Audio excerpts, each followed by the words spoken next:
Hi everyone, welcome to Cortoon. I hope you're all doing well. Tonight we're going to talk about something that most people don't expect when they think about the amazing world of Gumball. We're going to talk about how dark this show actually is. Not in the way that edgy internet videos mean when they say a kid's show is secretly dark. Not surface level shock value. I mean genuinely, structurally, philosophically dark. In ways that are woven so deeply into the fabric of the show that you might not even notice them unless someone points them out. The Amazing World of Gumball looks like one of the most lighthearted shows ever made. It's colorful, it's fast, it's hilarious. It has a blue cat and a goldfish and a banana all going to school together. And yet underneath that surface, there is a persistent, almost relentless undercurrent of something much heavier. Something that touches on existential dread, on the meaninglessness of existence, on abandonment and trauma, and the casual cruelty of a world that doesn't care whether you live or cease to exist entirely. That's what we're going to explore tonight. The disturbing truth beneath the comedy. If you're here to fall asleep, settle in. This is going to be a long one, and we'll keep things calm.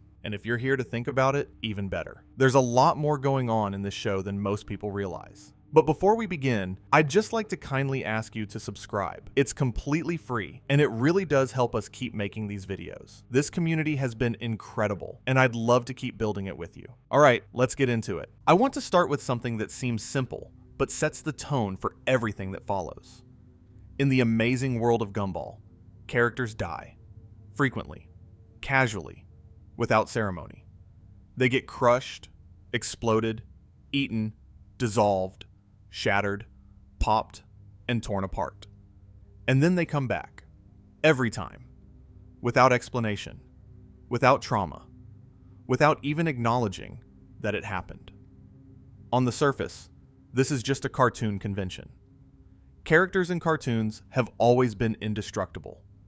Tom gets flattened by a piano and pops right back up. Wile E. Coyote falls off a cliff and appears in the next scene. It's part of the language of animation. Characters are resilient because the medium allows it. But Gumball does something unusual with this convention. It acknowledges it. Not overtly, not in a way that breaks the comedy, but through the way the show treats death as a kind of background noise. Characters die so often and so casually that death itself becomes meaningless within Elmore. And the show is aware that this is strange. It's aware that a world where death has no consequences is, if you think about it carefully, deeply unsettling. Because if death doesn't matter, then what does? If you can be crushed and come back, exploded and reform, eaten and reappear, then the fundamental human fear, the fear of dying, has been removed from the equation. And in its absence, something else takes its place. Something worse. The fear of being forgotten. We talked about this concept in detail when we explored the show's hidden patterns. But tonight, I want to approach it from a different angle. Not as a hidden pattern, but as a disturbing truth about the world the show has built. Because the void, the show's mechanism for permanently erasing characters from existence, isn't just a plot device. It's the replacement for death. In Elmore, you can survive anything physical, but you can't survive being deemed irrelevant. You can't survive being boring. You can't survive being the kind of character that nobody notices. And this creates a world that is, underneath its colorful surface, governed by a form of social Darwinism that's far more terrifying than actual natural selection. In nature, survival depends on fitness, on being adapted to your environment. In Elmore, survival depends on being interesting, on being noticed, on being worth the audience's attention. This is the disturbing truth that runs beneath every episode of The Amazing World of Gumball. The show's characters live in a world where existence is conditional, where the price of life is relevance, where the consequences of being ordinary are not discomfort or poverty or loneliness, but annihilation. Let me show you how this plays out in specific episodes. Let's start with The Joy from Season 3. This is the episode that most clearly demonstrates how dark Gumball is willing to go while maintaining the appearance of a children's comedy. The premise is simple. Richard Watterson gives Gumball and Darwin what he calls a wonder hug. It's a hug so full of love and happiness that it fills them with uncontrollable joy.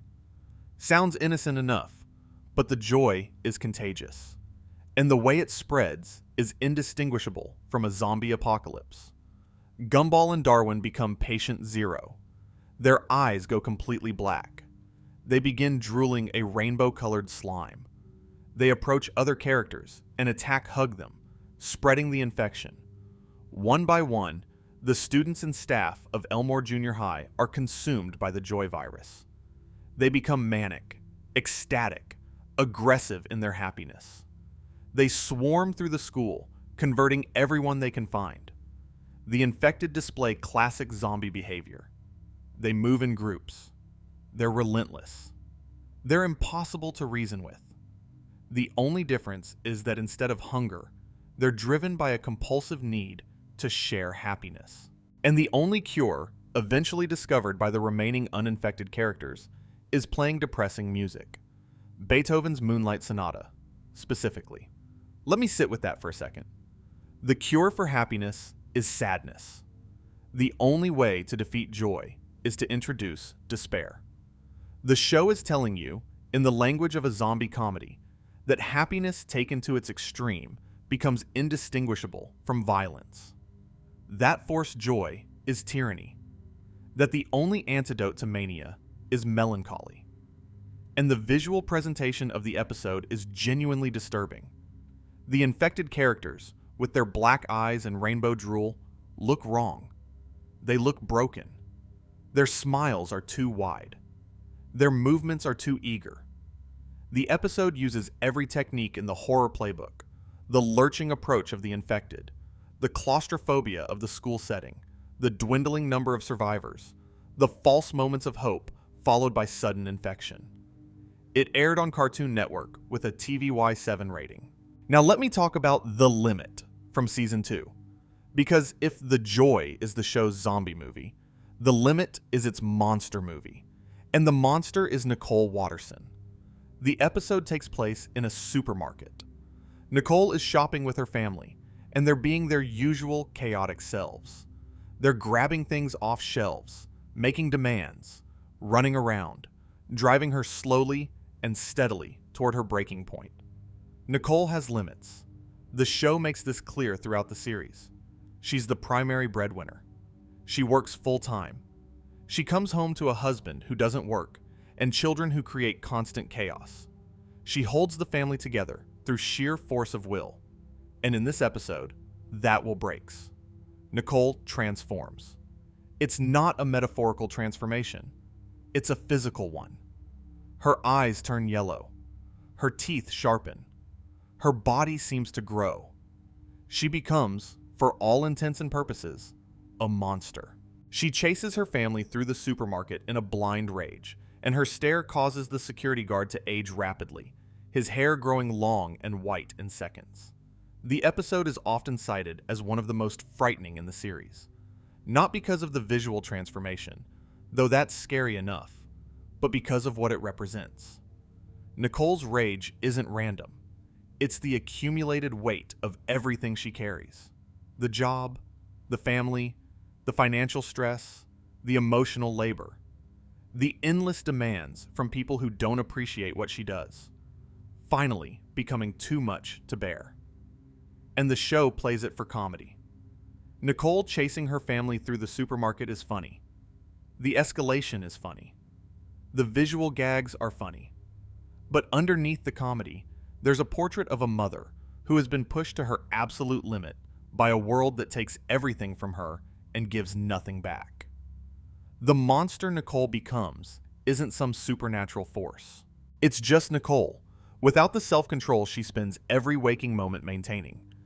This is a pattern the show returns to again and again. Nicole's rage episodes aren't one-off gags. They're a recurring feature of the show, and each one reveals a little more about what's driving them. Her childhood with controlling, perfectionistic parents. Her father's temper, which she inherited. The martial arts training that gave her a lethal outlet for her emotions. The way she fell in love with Richard, who represents everything her parents despised: laziness, gentleness, lack of ambition, and chose him anyway. Nicole is the show's most complex character, and her complexity is built from darkness. She is strong because she was broken. She is competent because she had no choice. She is terrifying because the alternative to rage is collapse. And the show weaves this character study across dozens of episodes, never making a big deal out of it, never stopping to announce that Nicole Watterson is a tragedy wrapped in a comedy. It just shows you, piece by piece, and lets you put it together. Let me go deeper into Nicole's backstory for a moment, because I think the details are important. The show reveals, in flashback episodes scattered across different seasons, that Nicole was born into the Cinnacourt family. Her parents, Daniel and Mary, had what the show describes as insane expectations for their daughter. And the word insane isn't an exaggeration. Nicole's mother gave her minute-by-minute schedules for every significant life event. Not guidelines, not suggestions. Literal, minute-by-minute breakdowns of when she should accomplish every milestone. Her father had a violent temper that Nicole inherited, a temper that became fused with her mother's perfectionism to create something explosive and terrifying. Nicole was made to wear formal clothes from birth, literally from birth. The show shows her being born in a suit. She was never allowed to be a child. She was always being prepared for something, trained for something, pushed towards some standard that kept receding no matter how close she got. Her mother gave her an F for gender once as a grade. The absurdity of this is played for comedy, but the psychological reality underneath it, a mother who found her daughter insufficient in every possible way, including ways her daughter couldn't control, is genuinely harrowing. And then there's the martial arts tournament. Nicole studied martial arts alongside her childhood friend Yuki. They trained together. They were close. And then they were forced to fight each other in a final tournament.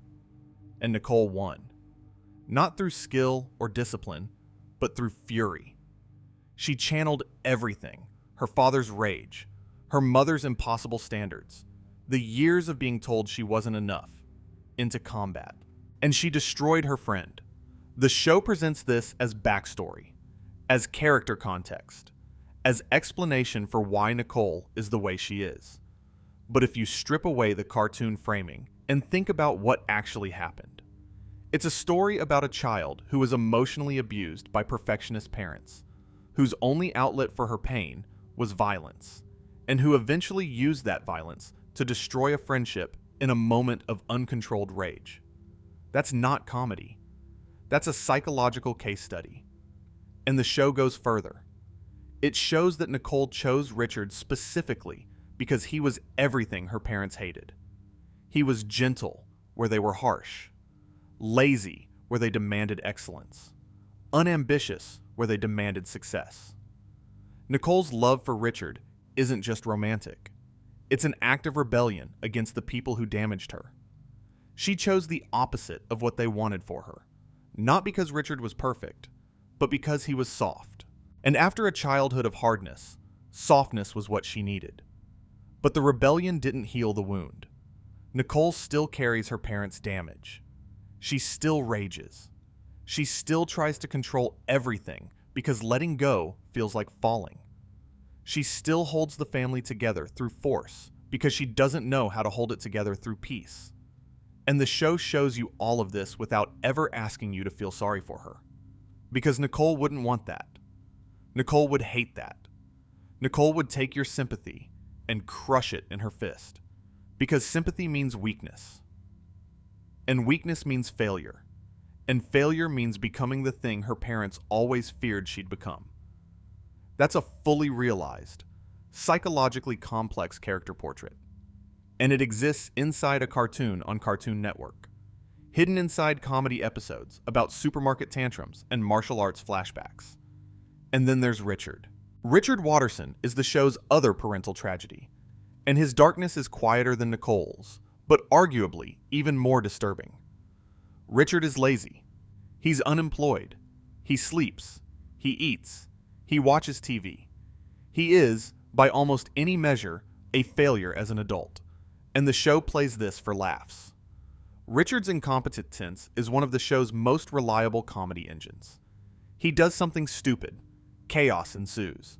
The family deals with the consequences. But the show also gives you the backstory, slowly, across many episodes. And the picture that emerges is not funny at all. Richard's father left when Richard was a child. He said he was going to buy milk, and he never came back. This is one of the oldest and most painful cliches in the language of abandonment. A father who leaves with a mundane excuse and simply disappears.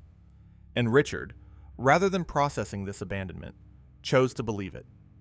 He spent his childhood and adolescence and adulthood waiting for his father to come back with milk.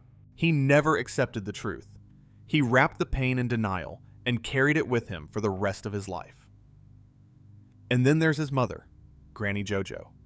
In the absence of a father, Jojo compensated by overprotecting Richard to an extreme degree. She never let him face difficulty. She never let him struggle. She never let him develop the skills and resilience that come from encountering the world on your own terms. She kept him safe by keeping him helpless. So Richard's laziness isn't a character flaw. It's a survival mechanism. It's what happens when a child is abandoned by one parent and smothered by the other. He was never given the tools to function as an adult because the adults in his life either left or never allowed him to grow. And the show, the same show that uses Richard's laziness for comedy, gives you every single piece of information you need to understand this. It just doesn't connect the dots for you. You have to do that yourself. And when you do, Richard stops being a comedy character and starts being a case study in intergenerational trauma. His father's abandonment created a wound that Jojo's overprotection sealed shut without healing. And now Richard, an adult man with his own children, carries that unhealed wound into his own family, passing along patterns of dysfunction that he doesn't even recognize. This is heavy material for any show, let alone a cartoon on Cartoon Network. And the show never acknowledges it as heavy. It just presents the facts and lets the comedy continue around them. And the really disturbing thing is that Nicole and Richard's damage flows downward, into their children. Gumball is anxious and insecure, constantly performing, constantly seeking validation. Darwin is people-pleasing and conflict-avoidant, terrified of being separated from the people he depends on. Aeneas is hyper-intelligent, but emotionally guarded, having learned that being the smartest person in the room is the only reliable form of safety. Each child reflects a different aspect of their parents' dysfunction. Gumball inherited Nicole's intensity without her discipline. Darwin inherited Richard's need for connection without his ability to be comfortable alone. Aeneas inherited the Cinecourt perfectionism without the rage. They're all coping with the same family system, each in their own way, and the show traces these coping mechanisms with remarkable consistency across hundreds of episodes. There's an episode called The Treasure, where we learn that Richard once spent the family's entire savings on a star, a literal star in the sky. He bought a star, and it died. This is played as a revelation about why the family is broke, and it is funny. But think about what it means.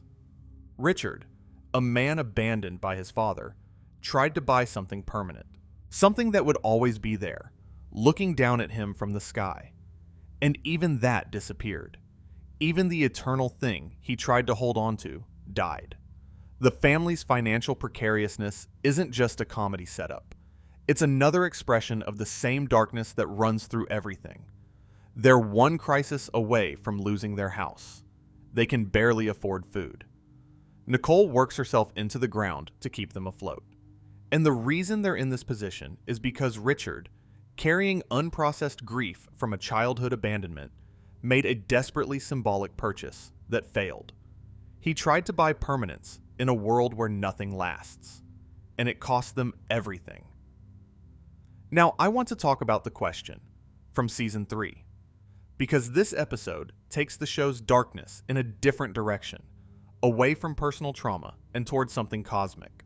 Gumball and Darwin eat some cereal marshmallows, experience a sugar rush that mimics spiritual awakening, and decide to ask everyone in Elmore about the meaning of life.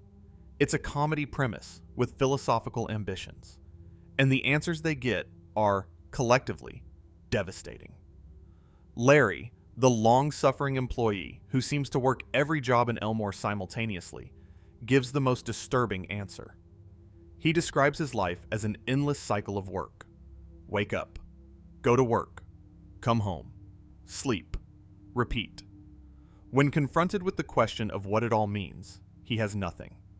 No answer, no comfort, no higher purpose. And then he breaks. He kisses his fiancée goodbye.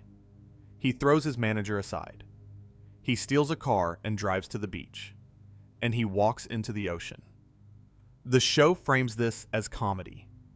Larry's body bobs in the water because his head apparently acts as a float. He survives. But the scene is a clear reference to Virginia Woolf's suicide, and the emotional reality of what's happening. A man who has realized his life is meaningless walking into the sea is not altered by the fact that it's happening in a cartoon. The episode then expands its scope. It goes cosmic. The planets are asked about the meaning of life, and they respond with a cheerful, upbeat song about how everything is meaningless on a cosmic scale. The song is catchy, it's fun, and its message is pure nihilism. The sun will explode. The earth will be destroyed. Everything that ever lived will cease to exist. And there is no meaning, no point, no reason.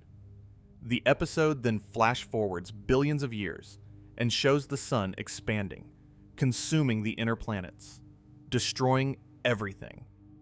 The end of all life rendered as a musical number. And then, after all of that, Sussy provides the answer. The meaning of life is the search itself. You create meaning by looking for it. The journey is the destination. It's a beautiful conclusion.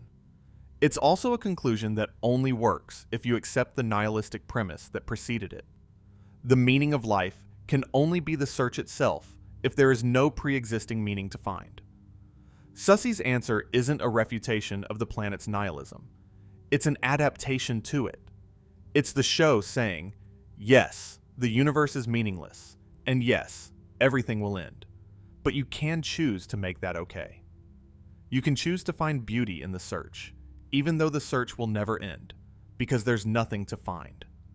That's the show's philosophical position on the meaning of existence. And it's delivered in an episode that most viewers remember as a funny one about eating marshmallows. But I want to stay with Larry for a moment, because Larry himself is one of the show's most disturbing recurring elements. Larry Needlemeyer works every job in Elmore. He's the cashier at every store. He's the delivery driver. He's the counter worker. He's everywhere, always working, always serving, always at the bottom of some hierarchy. And the show treats this as normal. Nobody questions why one person has to work every job in town. Nobody asks if Larry is okay. Nobody notices that Larry's existence seems to consist entirely of labor. He works. That's what he does. That's who he is. But the show also shows you, in scattered moments across many episodes, what this does to a person. Larry is exhausted. He's miserable. He has no time for his personal life, for his fiancée, for his own needs. He exists purely to serve other characters' stories, to be the cashier when Gumball needs something, to be the employee when a joke requires someone behind a counter. And this is, if you think about it, another version of the show's central darkness. Larry is a character whose purpose is to serve the narrative. He exists to work, and the work never ends because the show never ends. He's trapped in an infinite loop of service, and the one time he questioned it, in the question, he walked into the ocean. There's another Larry episode that's worth mentioning. In it, Larry quits all of his jobs simultaneously. He just stops. And when Larry stops working, Elmore collapses. The entire town's infrastructure fails because one person was holding it all together. The stores close. The services stop. The economy crashes. Elmore can't function without Larry because Larry was functioning for everyone. The comedy of this episode, one overworked person quitting and the entire world falling apart, is funny. But the truth underneath is that Elmore has been exploiting a single individual for its own convenience, relying on his labor while offering him nothing in return. And the moment he asserts any autonomy, the system reveals how dependent it was on his subjugation. This is a dark commentary on essential workers, on the invisible labor that holds societies together, on the way systems exploit individuals while taking their contributions for granted. And it aired years before the concept of essential workers entered mainstream discourse. The show saw this truth and turned it into a comedy episode long before the world at large had to reckon with it. The show is telling you something about labor, about purpose, about what it means to be the kind of person whose function in the world is purely utilitarian. Larry isn't interesting enough to be a main character. He's not forgettable enough to be sent to the void. He exists in the worst possible middle ground, visible enough to be exploited, invisible enough to be ignored. And the show never stops to address this. It never has an episode where Larry is rescued from his situation. He never gets a promotion. He never escapes. He's still there, in the revival series, working every job, serving every customer, asking himself every night what any of it means. Let me talk about another character whose darkness is easy to overlook. Darwin Watterson, Gumball's adopted brother, the goldfish who grew legs. Darwin is presented as the conscience of the show. He's kind, empathetic, sensitive, concerned about doing the right thing. He's the yin to Gumball's yang, and his niceness is genuine. Darwin genuinely cares about people, genuinely wants to help, genuinely believes in goodness. But there's something dark underneath Darwin's kindness that the show hints at without ever fully exploring. Darwin was purchased. He was bought from a van, from the shady man, like a product. He was a pet, a goldfish in a bowl. And then, through some unexplained process, he became sentient. He grew legs. He learned to speak. He became a person. But he was still bought. He was still, at his origin, a commodity, a thing that was purchased. And the show never fully reckons with what this means. Darwin's entire existence is predicated on a transaction. Richard paid money for him, and now he's a member of the family. He's loved. He's valued. But the foundation of his life is a purchase, not a birth. And there are moments in the show where Darwin's dependence becomes visible. He's terrified of being separated from Gumball. He's terrified of being alone. He mirrors Gumball's decisions, follows Gumball's lead, defines himself in relation to Gumball. There are episodes where Darwin realizes he doesn't have a strong individual identity, that he's been living as an extension of someone else. This is the behavior of someone who, on a deep level, understands the precariousness of their position. Darwin was bought. If he can be bought, can he be returned? If he's adopted, can he be unadopted? His kindness, his eagerness to please, his desperate need for connection, all of it reads differently when you consider that Darwin might, on some unconscious level, be performing the role of the perfect family member because he's afraid of what happens if he stops. He's afraid of being put back in the bowl, of being returned to the van, of going back to being a commodity instead of a person. The show never states this. It never gives Darwin an episode where he breaks down and confesses this fear. But the behavior is there. The patterns are there. And they paint a picture of a character whose kindness is, at least in part, a survival strategy. Be good enough, be kind enough, be needed enough, and they won't send you back. That's another form of the show's central darkness. The fear of being unwanted, expressed through compulsive agreeableness. Darwin smiles because the alternative is the bowl, the van, the void. Now let me talk about something the show does with its side characters that I find particularly unsettling. The way it treats characters as expendable. Throughout the series, characters are introduced, given just enough personality to be interesting, and then disappear. Some of them come back, some of them don't. The show treats its cast as a revolving door, bringing characters in and out based on what the current episode needs. And this is standard for animated comedies. Not every character can be a regular, but Gumball turns this convention into something darker through its mythology. Because in Gumball's world, characters who disappear might not have just been written out. They might have been sent to the void. They might have been erased. And the fact that we can't tell the difference, the fact that a character being written out and a character being erased by the universe are indistinguishable from the audience's perspective, is deeply unsettling.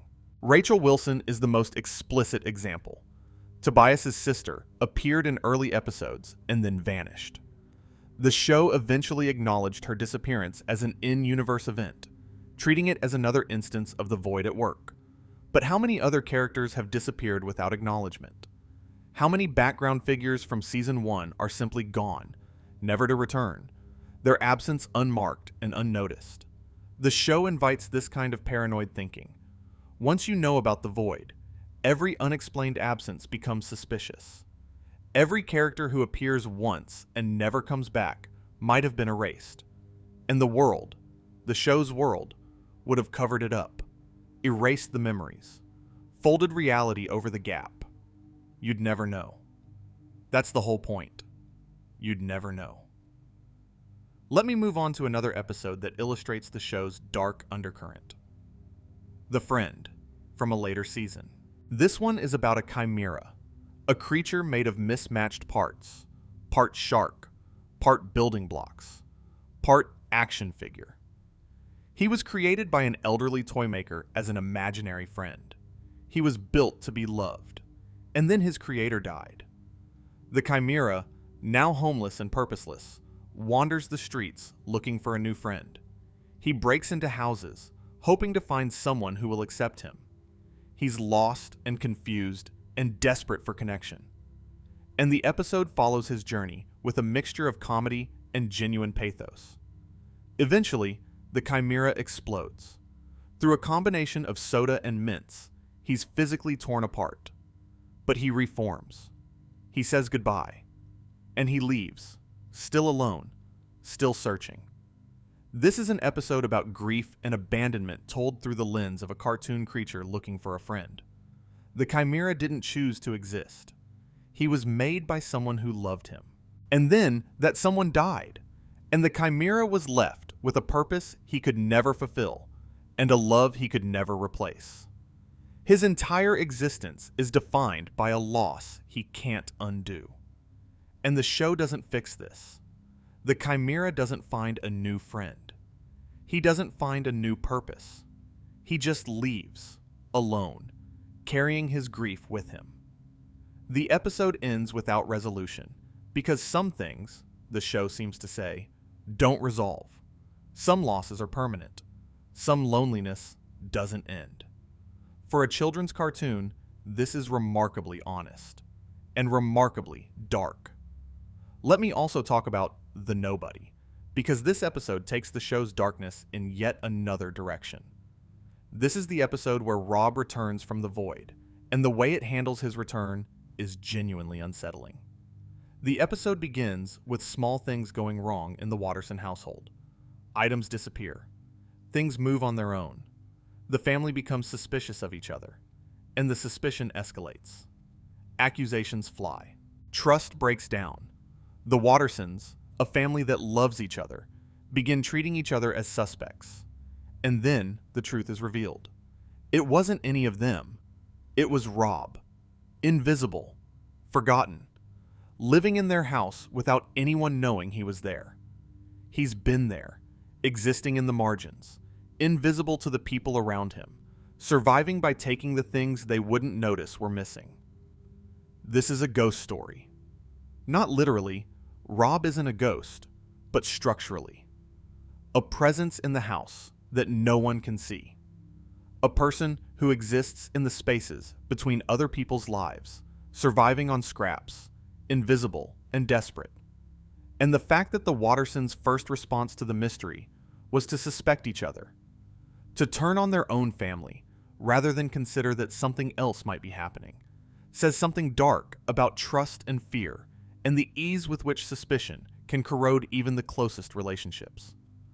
Rob confronts Gumball and Darwin. He tells them what happened, that they left him in the void, that they saved Molly but forgot about him. And you can see the pain, not just anger, pain. The specific, devastating pain of being forgotten by someone you thought would remember you, of being left behind by people who moved on without a second thought. And Gumball's solution, telling Rob to be the villain, is itself a dark moment. Because Gumball isn't being generous. He's being expedient. He doesn't know how to help Rob. He doesn't know how to address the harm he caused. So he gives Rob a role, a function, a reason to exist. And the role he gives him is destruction. The show doesn't judge Gumball for this. It doesn't present it as a moral failure. It presents it as what it is.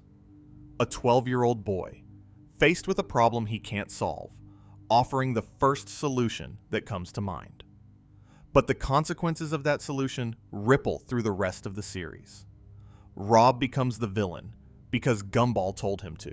And every act of villainy Rob commits, every scheme, every confrontation, every moment of destruction, traces back to that moment in the Watterson basement when a frightened boy told a forgotten stranger to be his enemy because it was easier than being his friend. Now, I want to talk about the darkness that runs through the show's world building. Because beyond individual episodes, there are systemic elements of Elmore that are deeply disturbing when you look at them closely. Start with the school. Elmore Junior High is presided over by Principal Brown and staffed by Miss Simeon, who has been teaching for hundreds of years. She actively despises her students. She takes pleasure in their suffering. She is, by any reasonable measure, emotionally abusive. And she's been doing it for centuries, to generation after generation of students, with no accountability and no oversight. Principal Brown, meanwhile, is corrupt, incompetent, and engaged in a relationship with Miss Simeon that creates obvious conflicts of interest. He's supposed to be the authority figure protecting the students, and he's more interested in his romantic life than in their well-being. Mr. Small, the guidance counselor, is well-meaning but psychologically unstable. He has his own unresolved issues. He's not equipped to help the students because he can barely help himself. And yet, he's the person the school has designated as responsible for the students' mental health. This isn't a quirky school.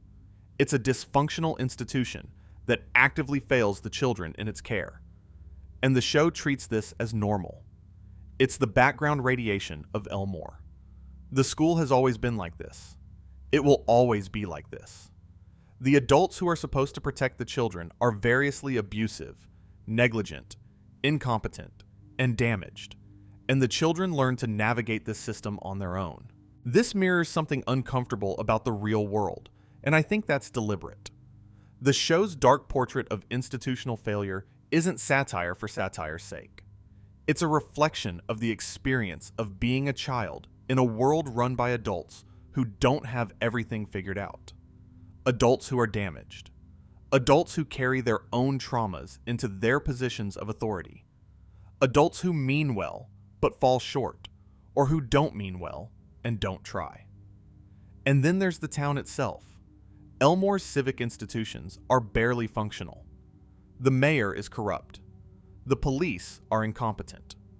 There's an organization called CORRUPT, the Coalition of Really Useful People Together, that started as a charity but devolved into a toxic entity involved in waste management.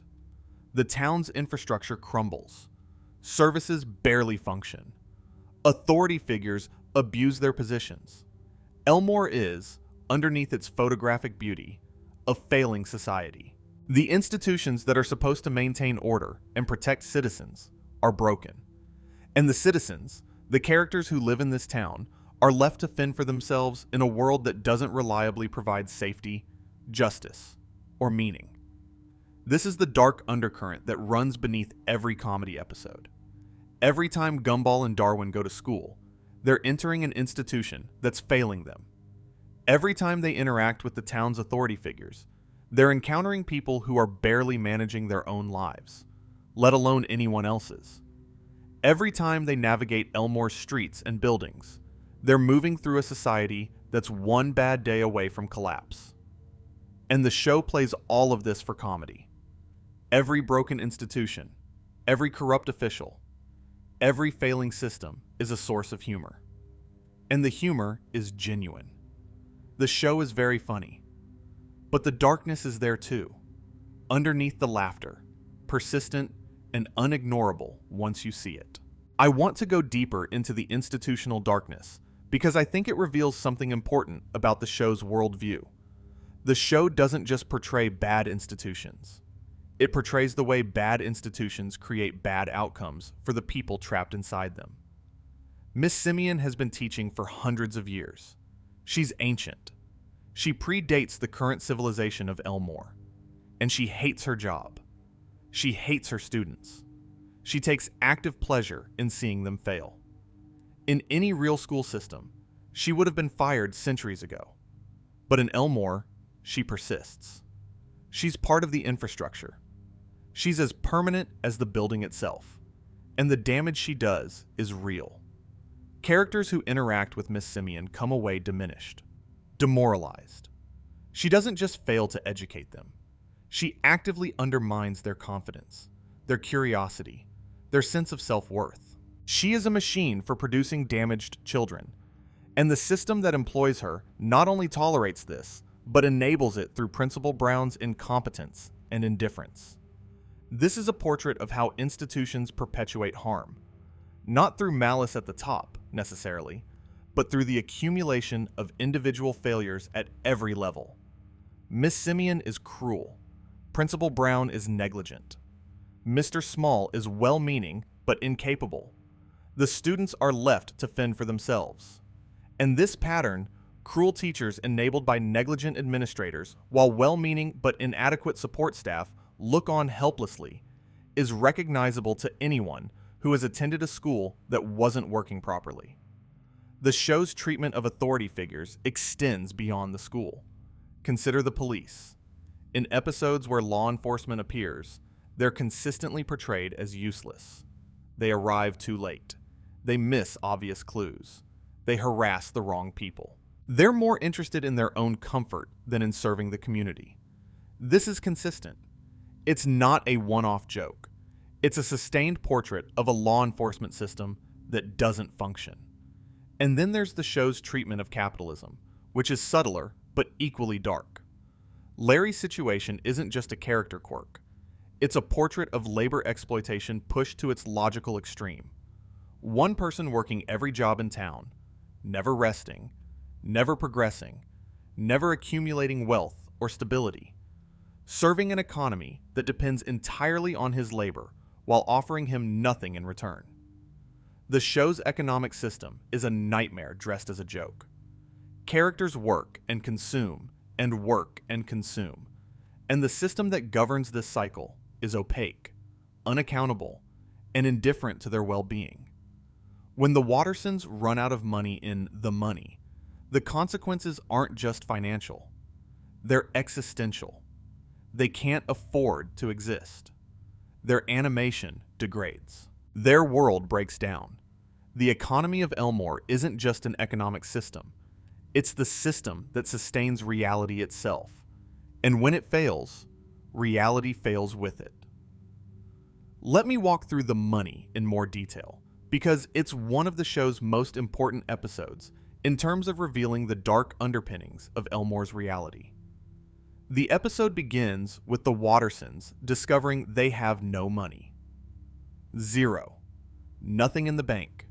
Nothing in their pockets. And immediately, the world starts to degrade. The animation simplifies. Details disappear.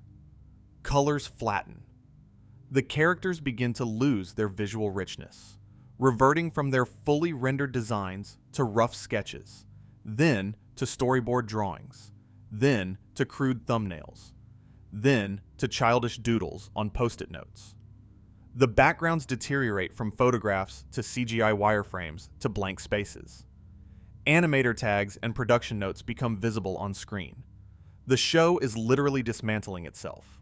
It's showing you its own skeleton, its own production process, as the character's financial situation mirrors the show's budget situation. If the Wattersons can't pay for their animation, they stop being animated. If the animation stops, they stop existing.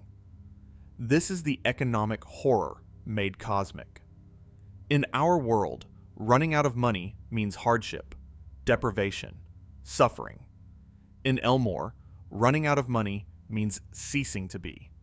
The financial and the existential are the same thing. Poverty isn't just a social condition, it's an ontological threat. You can't afford to live, so you stop being alive. And the episode resolves, characteristically, through comedy. The family finds a way to keep going. The animation returns. The world stabilizes. But the implications linger. Because the episode has shown you that Elmore's reality is sustained by resources. That the character's existence has a cost. And that if that cost isn't met, the characters simply disappear. This is the most literal possible expression of the idea that existence is conditional. Not metaphorical, not philosophical, literal. You exist as long as someone is paying for your animation. When the money stops, you stop. This is capitalism rendered as cosmic horror. The idea that your continued existence depends on your economic productivity, that running out of money means literally ceasing to be, is the show's darkest economic commentary. And like everything else in Gumball, it's delivered as a comedy episode that most viewers watch without noticing the implications. Let me also talk about the show's treatment of social media and online culture, because this is another area where the show's darkness emerges in ways that feel uncomfortably relevant. Gumball features episodes dealing with internet culture, online shaming, viral fame, and the dark side of connectivity. And these episodes are, without exception, disturbing underneath their comedy. The show portrays the internet as a force that amplifies the worst aspects of Elmore's social dynamics. The same pressure to be interesting, to be entertaining, to justify your existence through performance, that governs physical Elmore is intensified 1,000-fold online. Characters go viral for the wrong reasons. Their embarrassments become permanent. Their mistakes are shared and reshared until they become definitions. The internet in Gumball isn't a tool for connection. It's a tool for surveillance and judgment. And the show connects this directly to its void mythology. Because what is going viral for the wrong reasons, if not a social version of the void? Having your worst moment become the only thing people know about you. Having your identity reduced to a single embarrassing clip. Being defined forever by the version of yourself that the internet decided was interesting. In Elmore, you can be erased for being boring. Online, you can be erased for being too interesting in the wrong way. Both are forms of identity destruction. Both are permanent. And the show understands, with disturbing clarity, how thin the line is between the two. The show also explores what happens to children specifically in digital spaces. And this is where its darkness feels most urgent and most relevant. Characters who are essentially 12 years old are exposed to the full force of internet culture, to public shaming, to viral humiliation, to the permanent record of every mistake they make. And the show doesn't frame this as something that adults can protect them from. The adults in Elmore can't even protect themselves. The children navigate the digital world alone, with no guidance and no safety net, just as they navigate the physical world of Elmore alone. This is a reflection of something real. Children today inhabit digital spaces that were designed by adults, for adults, with adult assumptions about resilience and consequence. And the show captures this reality with uncomfortable precision. Its young characters are exposed to forces they can't fully understand or control, in a world where mistakes are permanent and privacy is a fiction. The digital darkness of Elmore is the digital darkness of our world, rendered in cartoon form. Now let me talk about something else that I think reveals the depth of the show's darkness: the way it handles body horror. For a show with a TVY7 rating, Gumball contains a remarkable amount of body horror. Characters are deformed, mutated, fused, separated, liquefied, and restructured in ways that would be disturbing in a show aimed at adults. And the show's unique visual approach, combining different animation styles and live-action photography, makes the body horror even more effective because it blurs the line between the cartoonish and the real. There are episodes where characters' bodies malfunction in deeply uncomfortable ways, where physical transformation is used as a metaphor for loss of identity, where the boundaries between self and other dissolve in ways that are played for comedy but feel genuinely threatening, and the body horror connects to the show's larger themes. In Elmore, your animation style is your identity. Your visual form is your being. When that form is distorted, when your body is transformed or damaged or corrupted, it's not just a physical injury. It's an existential one. Rob's disfigured appearance after the void isn't cosmetic damage. It's identity damage. His body is broken because his sense of self was broken. The physical and the existential are the same thing. This means that the show's frequent body horror isn't just shock value. It's the physical manifestation of psychological damage. Every time a character's body is distorted or transformed against their will, the show is telling you about an internal experience, about what it feels like to have your identity altered by forces beyond your control, about the horror of looking in the mirror and not recognizing yourself. And the show delivers all of this through comedy, through 11-minute episodes on Cartoon Network, through a blue cat and a talking goldfish, and a world made of photographs and dreams and static.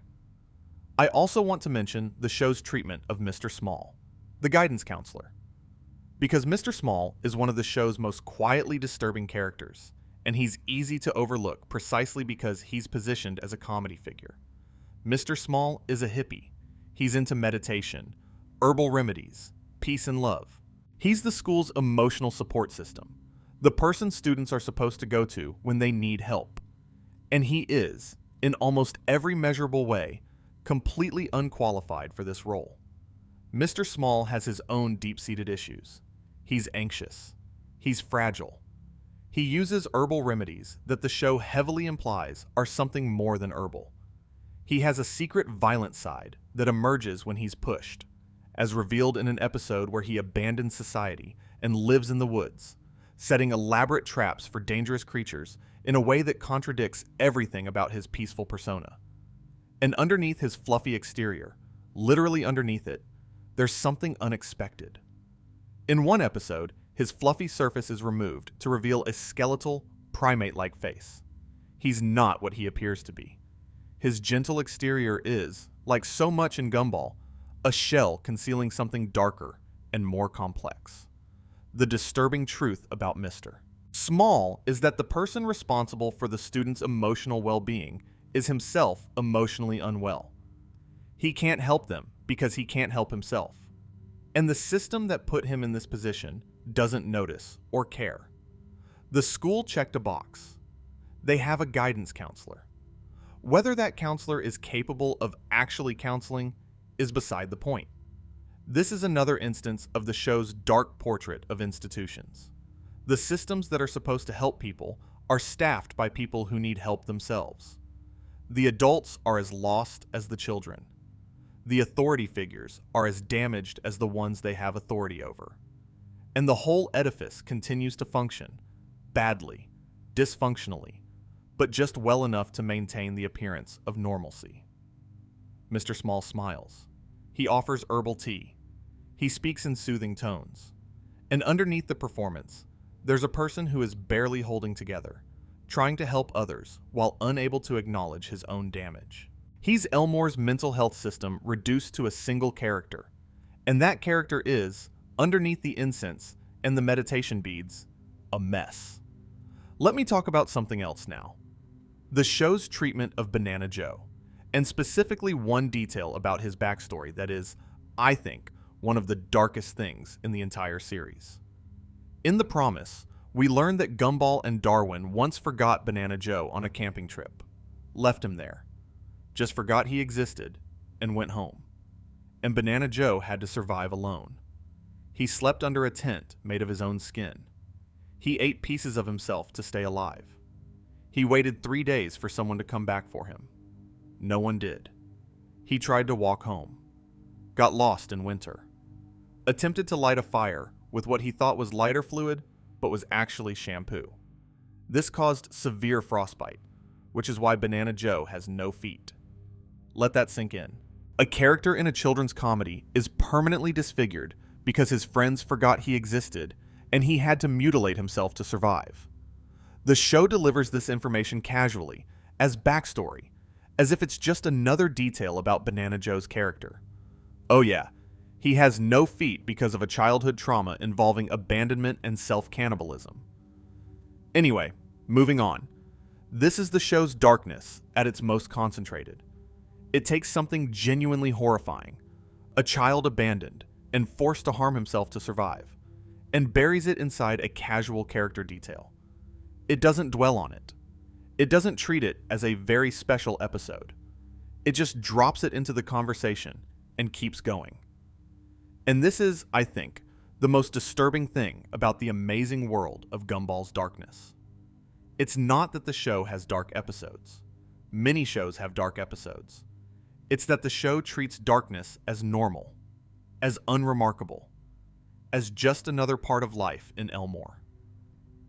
Characters suffer. They're traumatized. They carry invisible wounds. And the world keeps spinning, and the comedy keeps going, and no one stops to ask if everyone's okay. Because in Elmore, asking if everyone's okay isn't part of the program. The program is to be funny, to be interesting, to justify your existence through entertainment.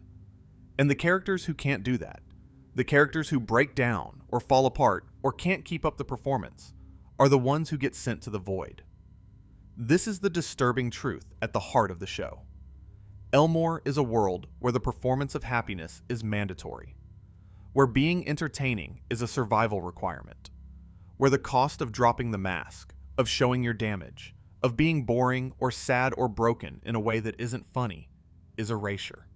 And the characters know this. Not consciously maybe, but they know it in their bones. That's why they're always performing, always trying, always making jokes, and causing chaos, and generating content. Because the alternative is the void. The alternative is being forgotten. Let me explore this idea of mandatory performance a little deeper, because I think it connects to something the show does that's remarkably sophisticated. There's a concept in psychology called emotional labor. It was originally used to describe the work that service employees do when they have to maintain a cheerful demeanor regardless of how they actually feel. The cashier who smiles through their shift. The flight attendant who remains pleasant while being berated. The call center worker who absorbs abuse and responds with politeness. Gumball, without ever using the term, explores emotional labor constantly. Every character in Elmore is performing emotional labor. They're maintaining their character traits, their comedy functions, their narrative roles, regardless of what they actually feel underneath. Nicole performs strength when she feels broken.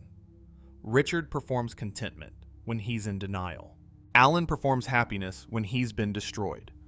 And the show suggests that this performance isn't optional. It's the price of existence. In a world where the void erases things that aren't useful to the narrative, maintaining your assigned emotional register isn't a choice. It's survival. This is an incredibly mature observation for a children's show.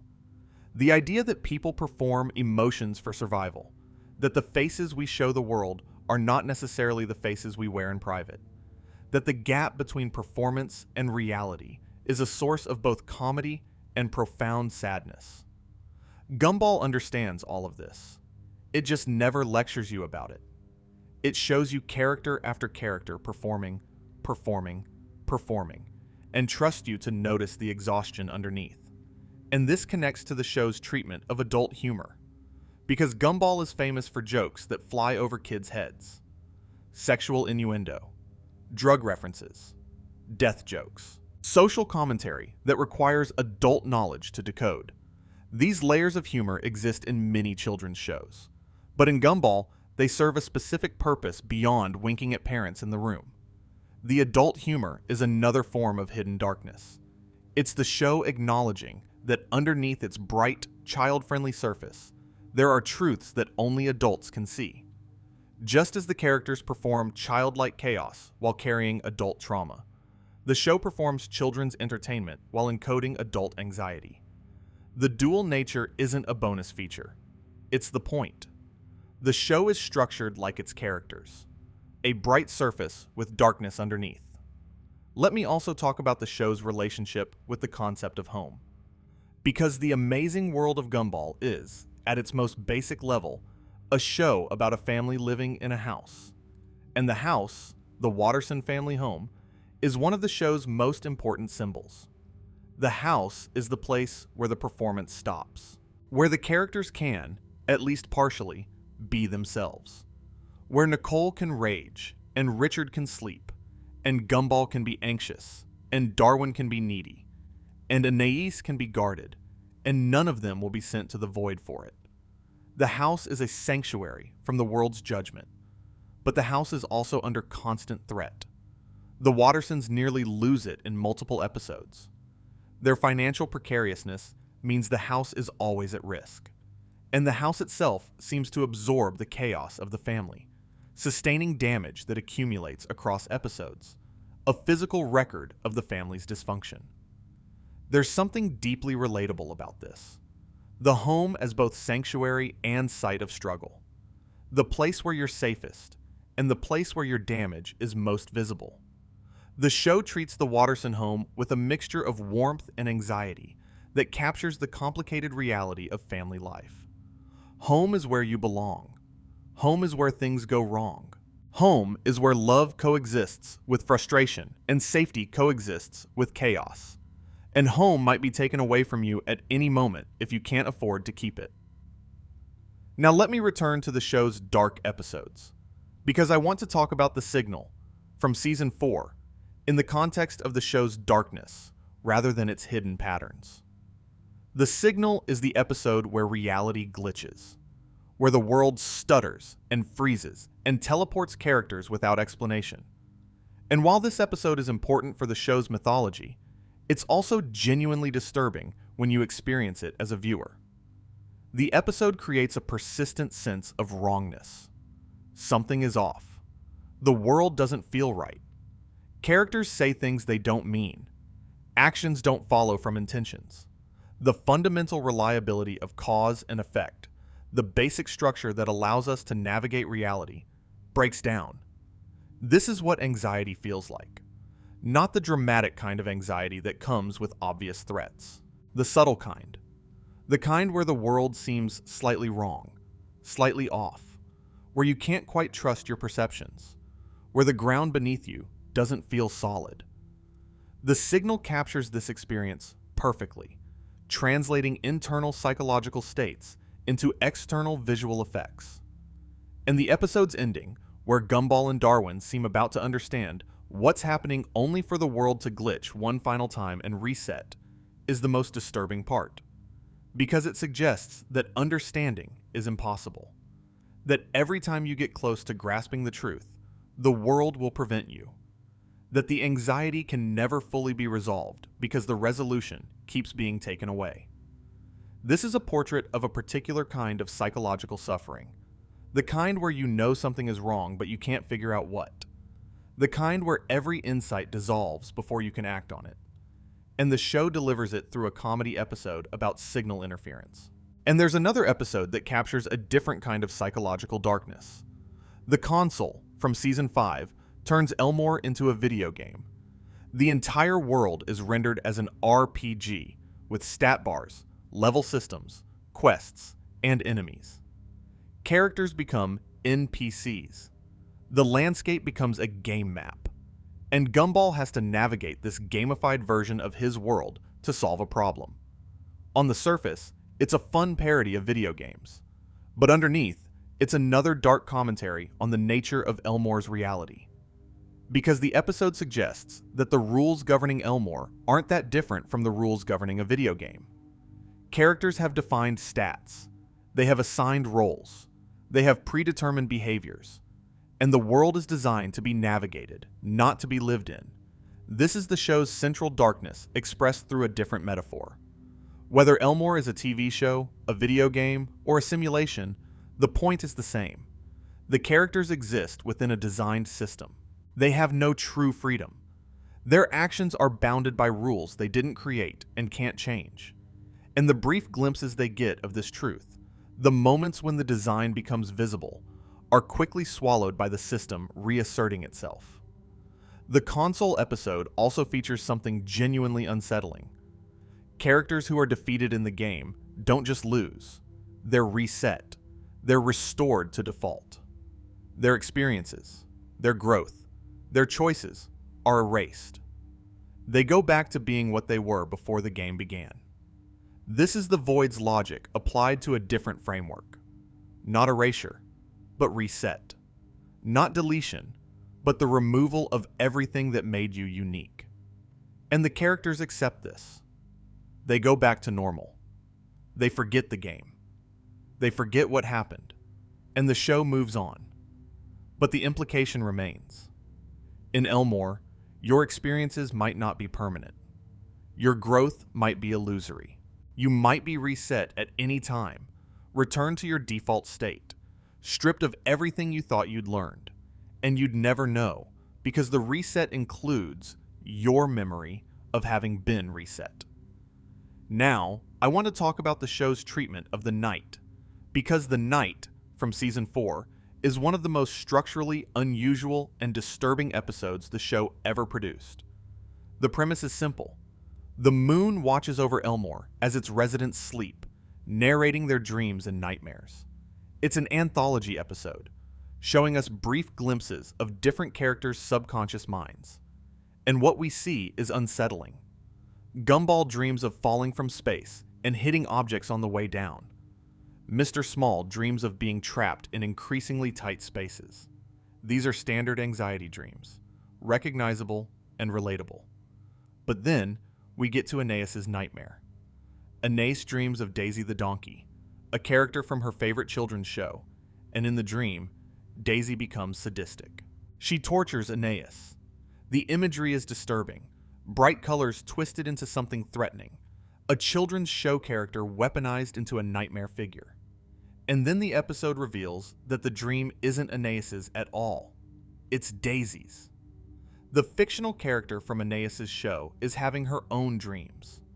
A fictional character within a fictional show is dreaming within a dream. The layers of unreality multiply, and the darkness compounds with each layer.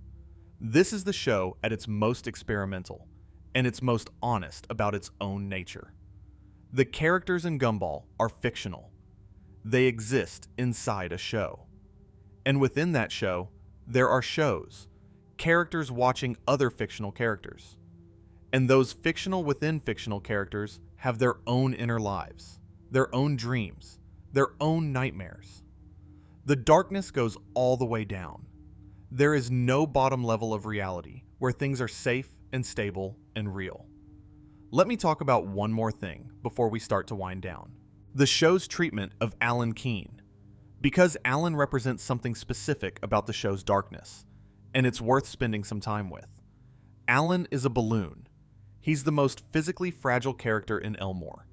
He can be destroyed by a stray pin, a sharp edge, an overly enthusiastic hug. And he's unfailingly cheerful, relentlessly positive, always seeing the best in people, always trying to help, always smiling. The show pops him regularly. It destroys him over and over and over. And he always comes back, always cheerful, always positive. It's a running gag, and it's funny. But there's something deeply uncomfortable about a character who is destroyed repeatedly, and responds each time with cheerfulness. There's something that looks, if you squint, like a response to trauma. like someone who has learned that the only way to survive in a violent world is to never, ever show pain. And the show explores this in an episode where Allan's positivity is pushed to its extreme. He begins planning to eliminate sadness itself. His plan involves happy camps, essentially forced positivity facilities where people would be conditioned to be cheerful. It's a utopian fantasy that curdles into dystopian nightmare within the space of a single episode. And here's the dark truth the episode reveals.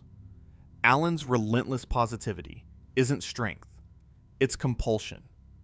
It's what happens when a being who is constantly destroyed learns that the only acceptable response is happiness. His cheerfulness isn't authentic.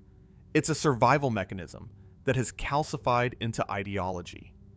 And when that ideology is given power, it becomes tyranny. This is one of the show's sharpest observations about the relationship between positivity and darkness. Allan isn't dark despite his cheerfulness. He's dark because of it. His brightness is a direct response to the violence he endures. And the show understands that brightness born from violence isn't hope, it's denial.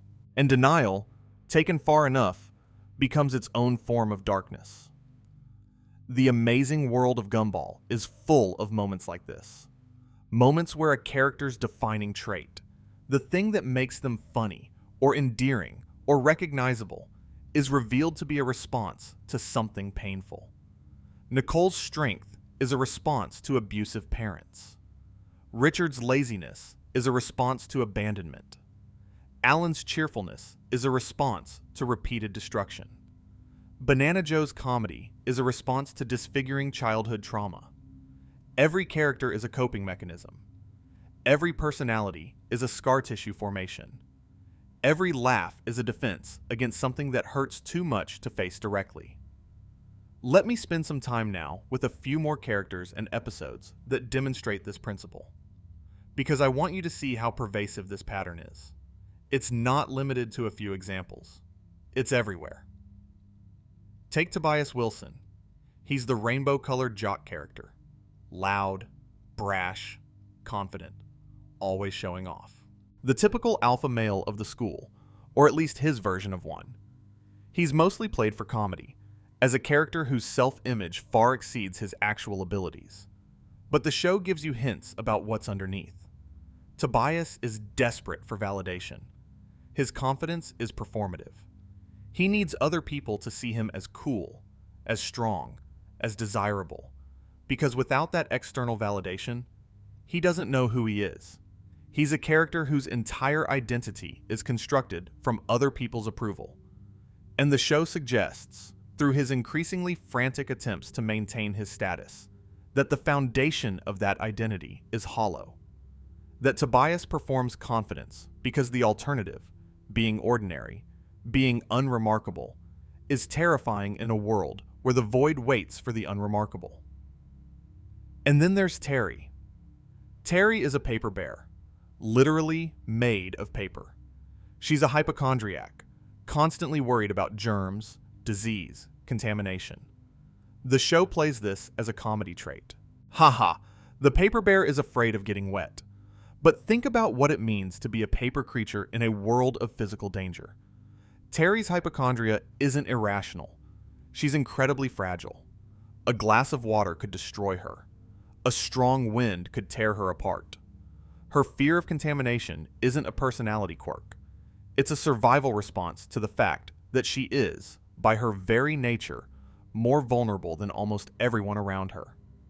The show has an episode where Terry's germophobia is the focus, and it's played entirely for comedy. But the underlying reality, a character who is genuinely at risk from everyday hazards that pose no threat to anyone else, is quietly horrifying. She lives in a world where rain could kill her, where a careless classmate with a cup of juice could end her existence, and she has to attend the same school, walk the same halls, participate in the same activities as characters who are made of stone or metal or fire. Her anxiety isn't a disorder. It's the appropriate response to her situation. And the show never addresses this. It never has an episode where someone acknowledges that Terry's fears are reasonable. It never creates accommodations for her vulnerability. She's just left to navigate a dangerous world with a paper body and a paralyzing awareness of how easily she could be destroyed. That's dark. That's deeply, specifically dark. And it's happening in the background of a comedy show, to a character that most viewers barely notice. Let me also talk about Carmen, the cactus, and her relationship with Allan, the balloon, because this relationship is one of the show's most elegant dark metaphors. Carmen loves Allan. Allan loves Carmen. They're in a relationship, and every time they try to be physically close, Carmen's spines threaten to pop Allan. Their love is genuine, but the physical expression of that love is inherently dangerous. Intimacy could kill him. The show plays this as a sweet, funny recurring element. But think about what it represents.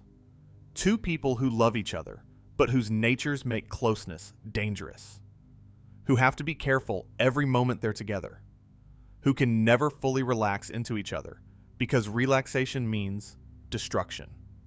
This is a metaphor for relationships where love coexists with harm. Where the person closest to you is also the person most capable of hurting you. Where intimacy requires constant vigilance. And the show presents this not as a tragedy, but as a fact of life. Carmen and Allan aren't tragic. They're just together. They've accepted the risk. They navigate it daily. They love each other despite the danger. There's something beautiful in that. But the beauty doesn't erase the darkness. Every hug is a risk. Every moment of closeness is a gamble. And the show never lets you forget this, even when it's being sweet about it. The spines are always there. The danger is always present. Love in Elmore, like everything else in Elmore, exists in the shadow of potential destruction. Let me talk about one more character before we move on. Carrie Kruger. She's a ghost. She's dead. She's been dead for an unspecified amount of time. And she's a student at Elmore Junior High, attending classes alongside living characters, as if being dead is just another way of being alive. The show doesn't make a big deal out of Carrie being dead. It's treated as equivalent to Gumball being a cat or Banana Joe being a banana. It's just what she is. But there are moments where the implications surface. Carrie can't touch physical objects in the normal way. She can't eat. She can't feel physical sensations. She exists in the same world as everyone else, but can't interact with it the same way. She's present, but separate. Visible, but intangible. Part of the world, but unable to fully participate in it. And the show, in its characteristic way, treats this as comedy rather than tragedy. Carrie's ghostliness is a source of jokes, not pathos. But when she starts dating Darwin, the darkness of her situation becomes harder to ignore. She's in love with a living creature. He's in love with a dead one. They're trying to build a relationship across the boundary between life and death. And the show hints, in certain episodes, that this boundary creates problems that love alone can't solve. There's an established rule in the show's mythology that if anyone says "I love you" to Carrie, she enters an uncontrollable rage. Ghosts, apparently, don't receive love in the underworld, which means the central expression of their relationship, the words that every romantic couple wants to say and hear, is weaponized against her. Love, spoken aloud, destroys her composure. Think about that. A character who literally cannot hear the words "I love you" without losing control. A character for whom the deepest expression of affection triggers violence. A relationship where the most important thing can never be said. The show introduces this rule and then, characteristically, moves on. But the implication hangs there, dark and persistent. How do you love someone who can't bear to be told they're loved? Now I want to step back from individual characters and talk about the show's finale in the context of everything we've discussed tonight. Because the Inquisition, the final episode, is the moment where all of the show's accumulated darkness converges into a single devastating image. I've talked about the finale in other contexts, so I'll keep this focused on its dark implications.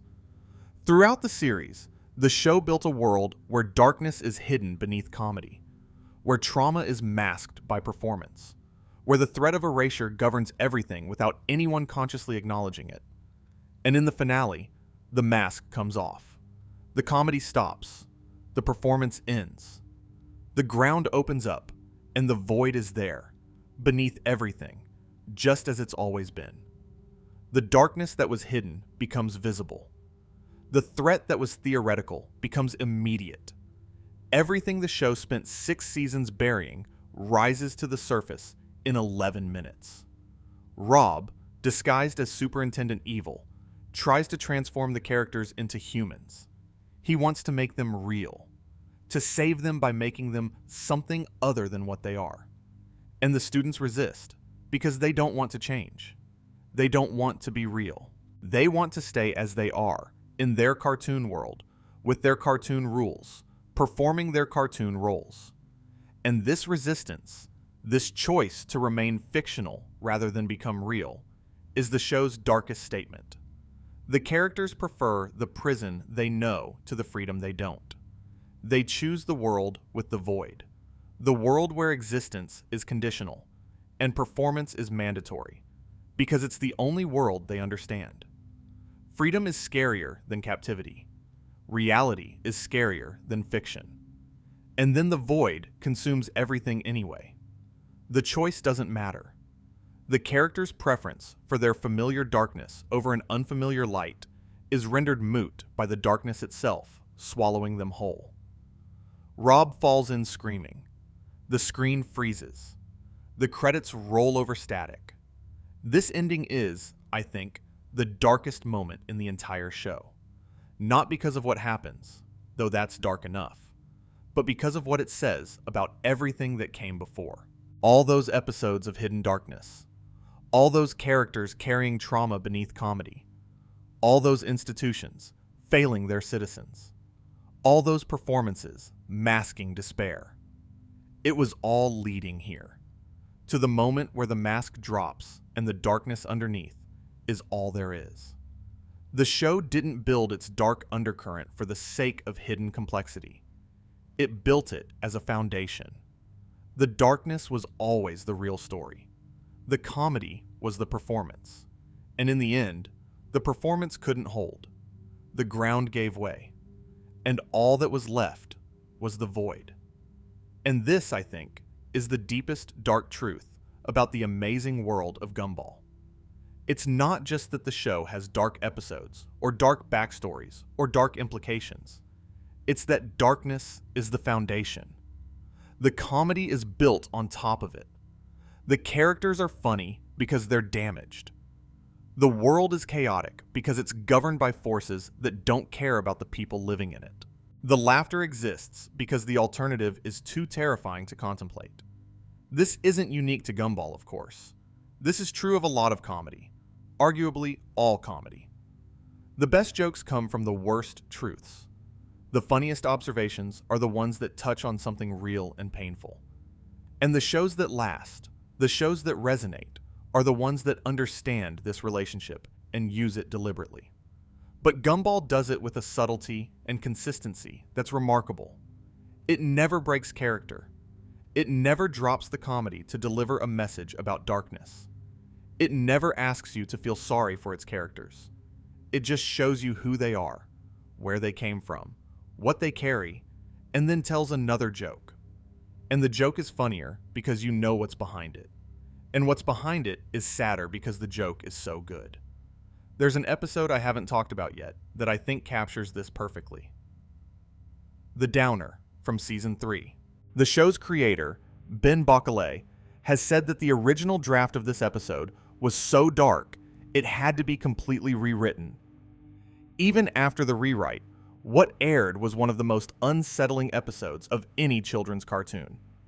In this episode, Gumball discovers he's completely alone. Everyone in Elmore has vanished. The town is empty. The houses are dark. The streets are silent. And as Gumball wanders through this emptiness, a darkness begins to close in from the edges. Not metaphorical darkness, actual darkness. A shadow that consumes the world, closing in on Gumball from all sides, leaving less and less space for him to exist. He runs. He hides. He retreats to his house, the last familiar place. But the darkness follows. It enters the house. It fills the rooms. Gumball is left in an ever-shrinking bubble of light, surrounded by absolute nothing. This is the void, stripped of all its mythology and lore, reduced to its emotional essence. The fear of being alone. The fear of a world that empties itself of everyone you know and leaves you in the dark. The fear that existence is fragile and temporary, and that one day, without warning, everything will be gone. And the fact that the original version of this episode was even darker, so dark it was deemed unacceptable for broadcast, tells you something important about the show's creative team. They wanted to go further. They were thinking about these themes at a depth that exceeded what a children's network would allow. The darkness in Gumball isn't accidental or occasional. It's the thing the creators were most interested in exploring. Let me talk about some more episodes that I think illustrate the depth of the show's dark undercurrent, because I want to make sure we've covered the full range of how this show approaches darkness, not just the obvious examples, but the subtle ones that accumulate over time. There's an episode called The Cage, where Coach, the gym teacher, is revealed to have a past as a cage fighter. The episode explores his suppressed violence, the brutal world he came from, and the way he's tried to leave that world behind while teaching children. It's played for comedy, but the underlying story is about a man who carries violence inside him, who has done violent things, who is trying to be better, but can never fully escape what he was. He works with children every day while carrying the memory of fighting for money in a cage. And then there's The Disaster and The Rerun, the two-parter where Rob obtains the universal remote. I've discussed these episodes in the context of the show's mythology, but in the context of darkness, they contain some of the show's most disturbing moments. Rob uses the remote to destroy Gumball's life. He pauses time. He rewinds moments. He fast-forwards through scenes, and the things he does to Gumball are cruel. He separates him from his family. He sends people he loves into the void. He makes Gumball experience loss after loss after loss. And the reason he does it is because he's in pain. Rob is acting out of suffering.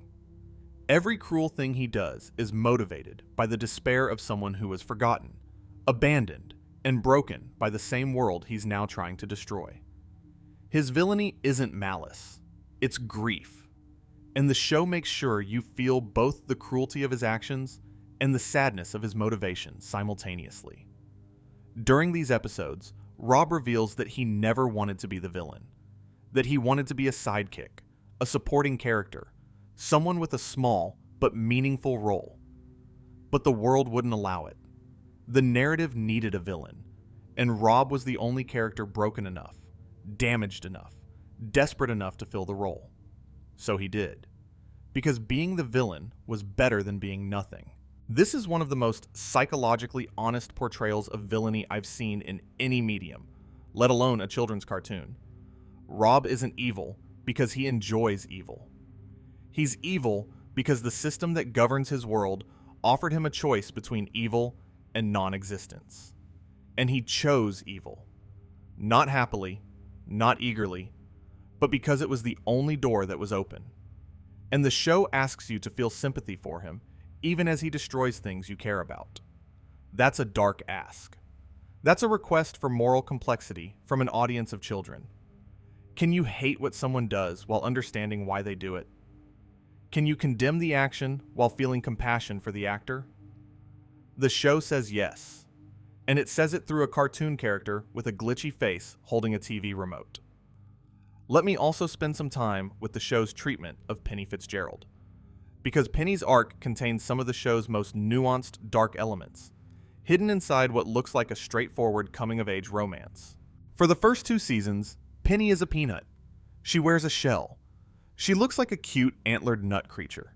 And she has a crush on Gumball, And he has a crush on her, and it's sweet and innocent, and exactly what you'd expect from a cartoon romance. And then in the shell, her shell breaks. And what's underneath isn't another cute creature. It's something else entirely. Penny is a shape-shifting fairy, a glowing, golden, antlered being who can transform into anything based on her emotional state. When she's angry, she becomes a dragon. When she's scared, she becomes a mouse. When she's anxious, she becomes a jackalope.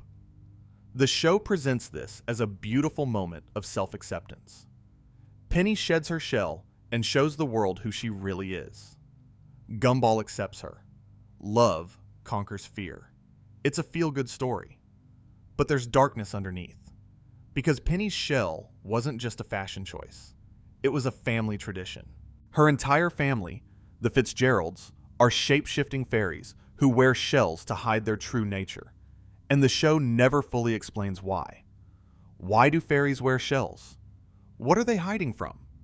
What happened in the past that made an entire species decide to conceal their true forms behind rigid exteriors? The implication is that at some point in Elmore's history, being what you truly are was dangerous. That showing your real self, your shape-shifting, powerful, emotionally volatile self, was met with fear or violence or rejection. And so the fairies put on shells. They hid. They performed normalcy. They became rigid and contained because the alternative, being free and visible and vulnerable, was too risky. Penny's decision to shed her shell is an act of enormous courage, but it's also an act that her family initially responds to with horror. Her father, Patrick, sees her without her shell and is ashamed. Her family wants her to put it back on. The system that maintained the shells, the tradition that kept the fairies hidden, pushes back against Penny's freedom. This is a dark story about conformity and identity and the price of being yourself in a world that would prefer you to be contained. And the show tells it through a subplot about a cartoon peanut removing her shell. The darkness is there if you look for it.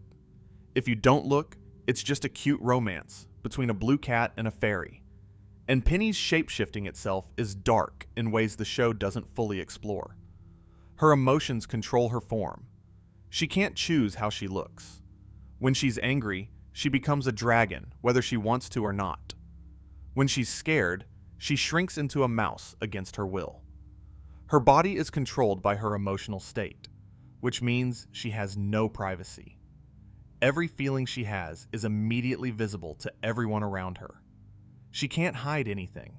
She can't have a bad day in private.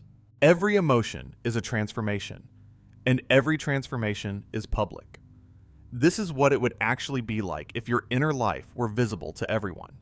No masks, no performance, no hiding. And the show treats this as something Penny learns to live with, something she comes to accept. But the reality, the dark reality that the show acknowledges through small moments of discomfort and vulnerability, is that total emotional transparency is terrifying. It means you're never safe. It means anyone who looks at you knows exactly how you feel. It means the performance that everyone else in Elmore relies on for survival is denied to you. Penny shed her shell and gained freedom, but she lost the ability to hide. And in Elmore, where hiding is how you survive, that's a form of exposure that the show quietly acknowledges as dangerous. Now let me also talk about the show's treatment of dreams and the subconscious.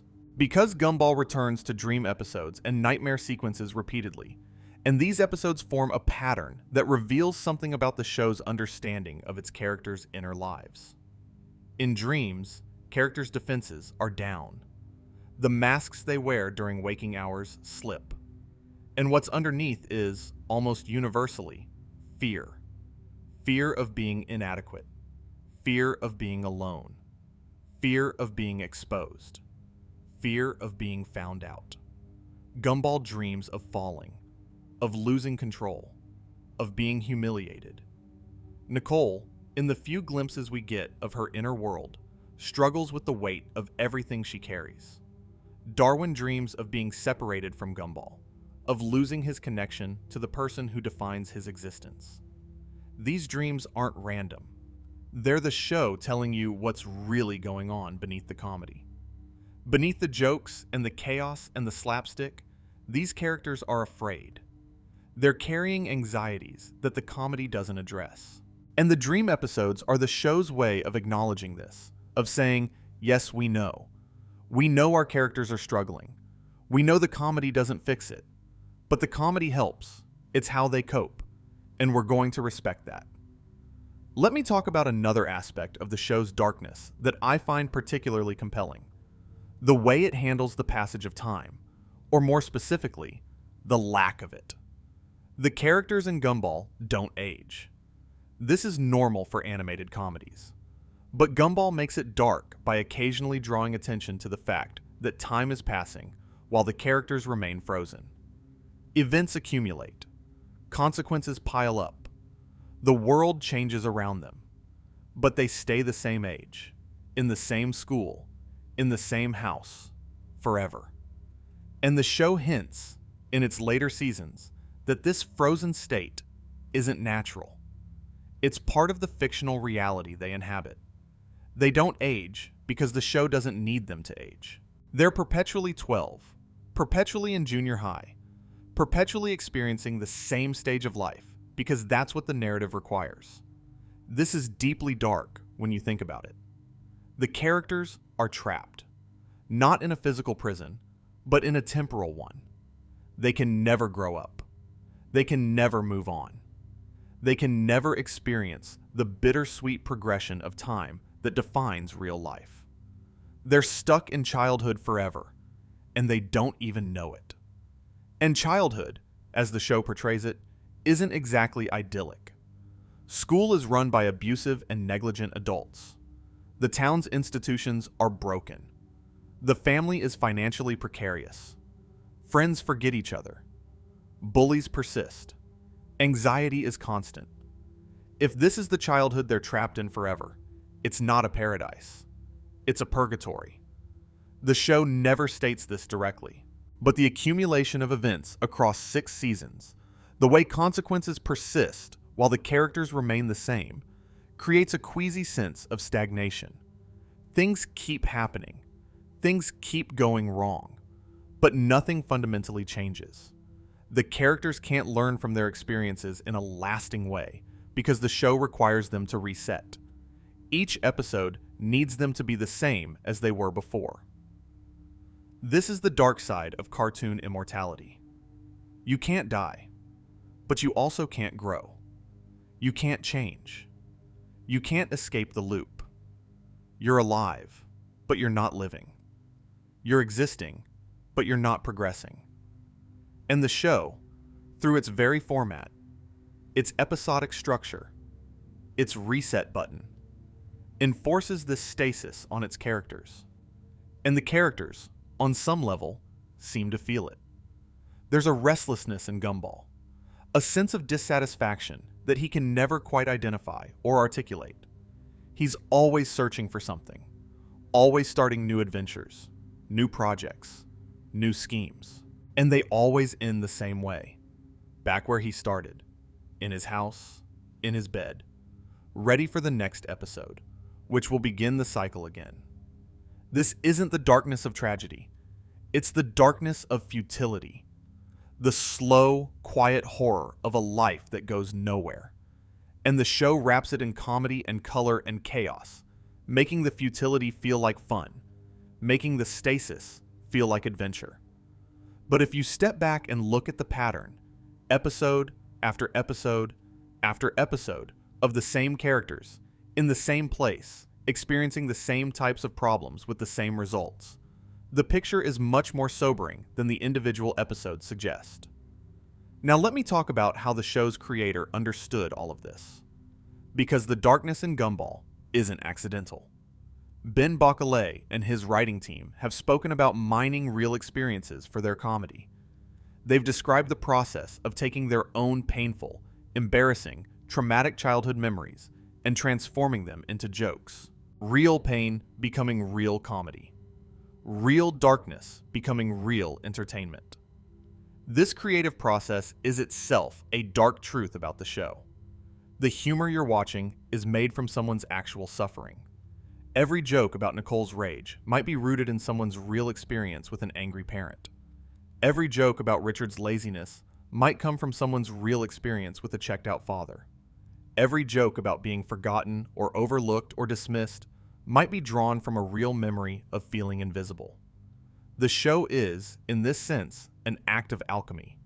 It takes lead, the heavy, dark material of human experience, and turns it into gold, comedy that entertains millions of people. And the gold is real gold. The comedy is genuinely funny. But the lead is still there underneath it. The darkness doesn't go away just because you've made people laugh at it. It's transformed, but it's not erased. Just like the void transforms things that enter it. Just like the characters transform their trauma into personality. The darkness persists, in a different form. And maybe that's why the show resonates the way it does. Not because of its obvious qualities, the visual inventiveness, the rapid-fire humor, the clever writing, though all of those are remarkable, but because of the thing that's underneath. The darkness that gives the comedy weight. The pain that gives the jokes depth. The truth that gives the entertainment meaning. People feel this, even if they can't articulate it. When someone says they love Gumball, when they describe it as their comfort show, when they say it makes them feel better, I think what they're responding to isn't just the comedy. It's the recognition. The sense that someone out there understands the things they carry. The feeling that their own darkness, their own anxiety, their own fear of being forgotten or overlooked or insufficient has been seen and understood and transformed into something they can laugh at. And that's a form of healing. Not the dramatic, transformative kind. Not the kind where everything is fixed and the wound is closed. But the quiet kind. The kind where you realize you're not alone. The kind where someone else's joke makes you feel less isolated in your pain. The kind where laughing at the darkness doesn't eliminate it, but makes it manageable. Makes it survivable. Makes it something you can live with. Let me talk about a few more dark elements before we start to close. There's the show's treatment of the internet and digital culture, which becomes increasingly dark in later seasons. The show portrays online spaces as amplifiers of Elmore's worst tendencies. The same pressure to perform, to be entertaining, to justify your existence, that governs the physical world is intensified online. Characters go viral. Their embarrassments become permanent. Privacy dissolves. And the internet, which should be a space for connection, becomes another mechanism for surveillance and judgment. There are episodes where characters are shamed online, where their worst moments are captured and shared, where the internet's memory is longer and crueler than any individual's. And these episodes hit differently than the show's other dark elements because they're so contemporary, so recognizable, so close to the experience of actual children and teenagers navigating actual social media. The show also features an episode where characters become obsessed with their online personas, curating versions of themselves that bear little resemblance to their actual lives. They perform happiness for an audience that's performing happiness back at them. Everyone is projecting a curated self while drowning in the gap between the projection and the reality. And the episode shows this cycle accelerating, each character performing harder and harder to keep up with the performances around them, until the whole system becomes a vortex of competitive inauthenticity that no one can escape. This is social media criticism delivered with the precision of a sociological study and the lightness of a cartoon comedy. And it's dark because it's true. Because anyone who has spent time on social media has experienced exactly this cycle. The pressure to perform. The inadequacy of comparing your real self to everyone else's projected self. The exhaustion of maintaining a curated existence while watching other people's curated existences and wondering why theirs seems better than yours. Elmore's characters experience this in an amplified, cartoonish way. But the emotional reality underneath the cartoon exaggeration is precisely calibrated to real human experience. The show knows what social media feels like, not what it looks like from the outside, but what it feels like from the inside. The anxiety, the compulsion, the emptiness of validation that never quite validates. The show doesn't moralize about this. It doesn't lecture about the dangers of the internet. It just shows you what it looks like when the same dynamics that govern Elmore, the performance of happiness, the fear of irrelevance, the threat of erasure, are given a digital platform. And the picture isn't pretty. There's also the show's treatment of mob mentality. Multiple episodes feature crowds turning on individuals. The finale itself features the entire town swarming the school to attack the Wattersons. And these mob scenes are disturbing, not because of the violence, which is cartoonish, but because of the speed with which it happens. One moment, the characters are part of a community. The next, the community has turned on them. There's no warning, no process, no appeal. Just a collective decision that someone is unwanted, followed by immediate, overwhelming action. This is the Void's logic made social. The Void erases individuals the world doesn't want. Mobs attack individuals the community doesn't want. Both are forms of collective rejection. Both are instantaneous and total. And both can happen to anyone, at any time, for reasons that seem arbitrary to the person targeted. The show suggests that the Void isn't just a cosmic phenomenon. It's a social one.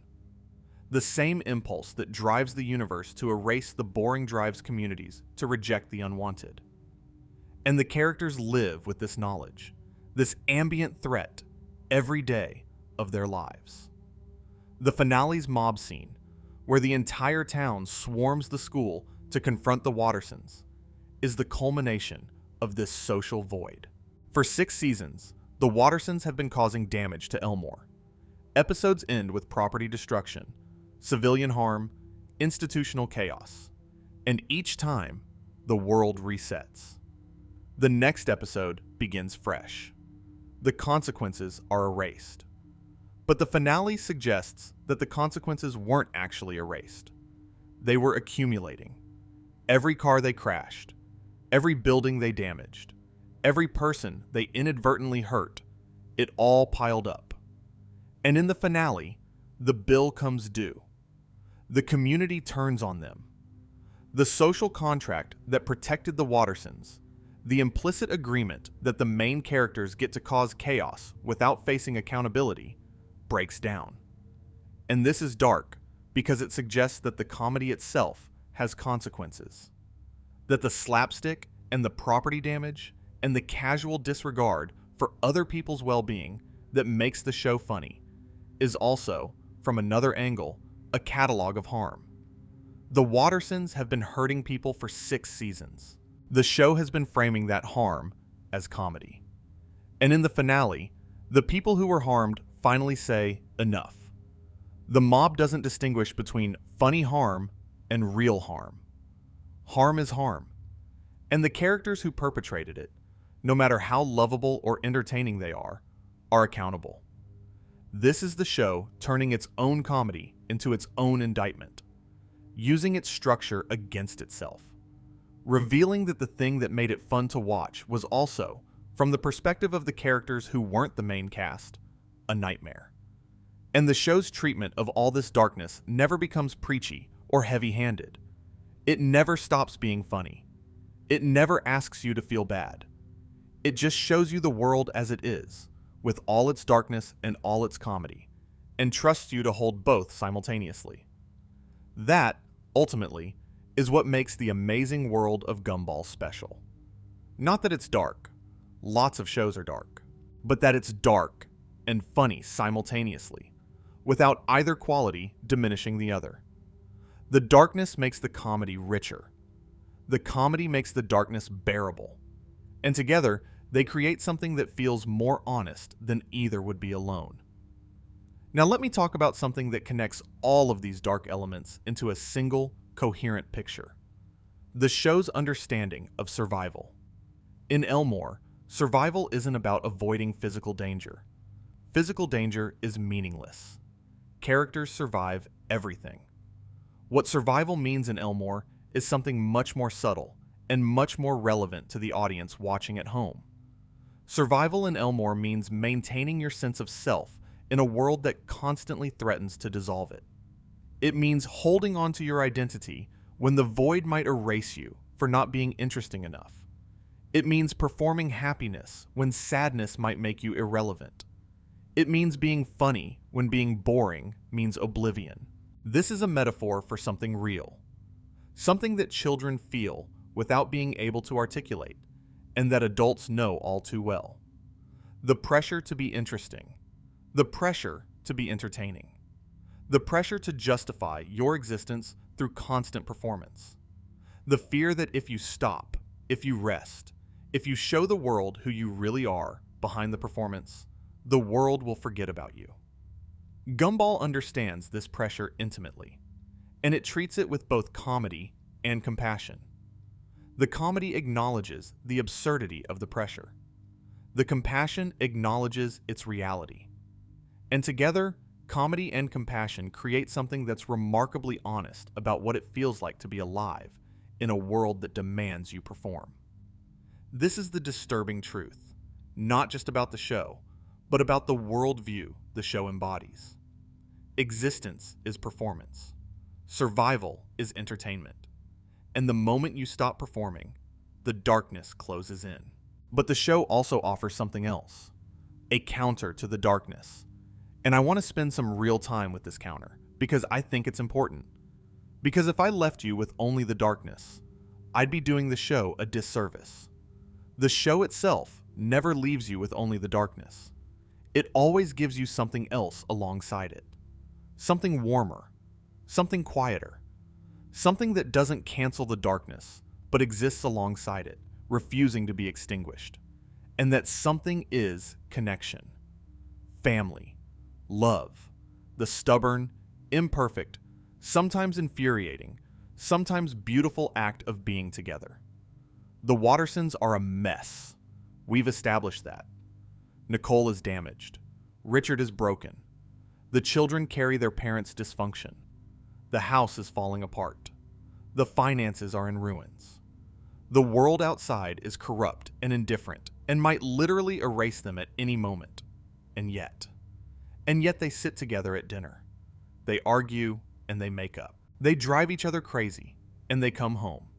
They fail and they fail and they fail and they keep going. Not because they figured anything out. Not because they've overcome their darkness, but because they have each other. Because the mess is shared. Because being damaged together is better than being perfect alone. The show returns to this idea again and again, in quiet moments that are easy to miss between the explosions and the chase scenes and the comedy set pieces.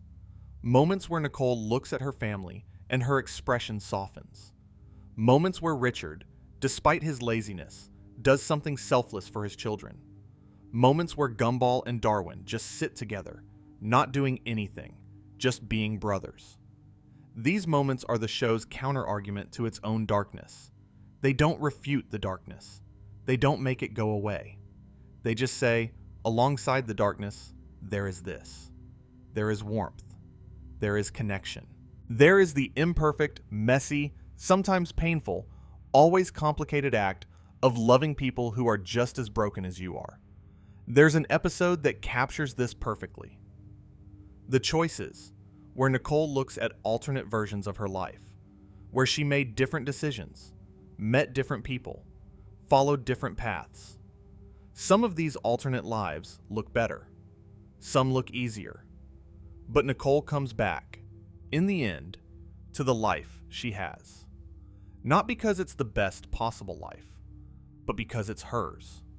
Because the people in it are hers. Because the mess is hers. And the episode doesn't frame this as a triumphant realization. It frames it as a quiet acceptance. A recognition that the life you have, with all its darkness and all its difficulty, is the only one you get to live.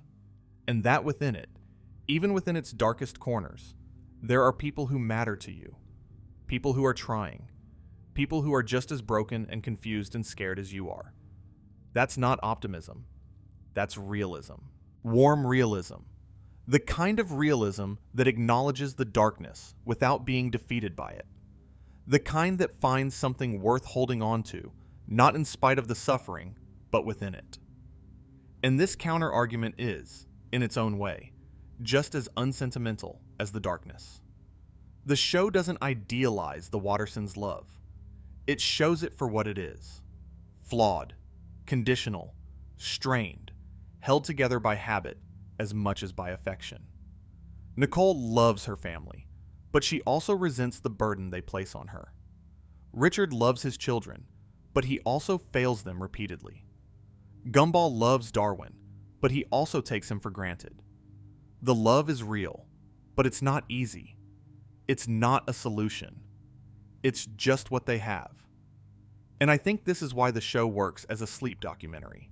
Not because it's relaxing, though its pacing can be, but because it tells you the truth about the world and then offers you comfort within that truth.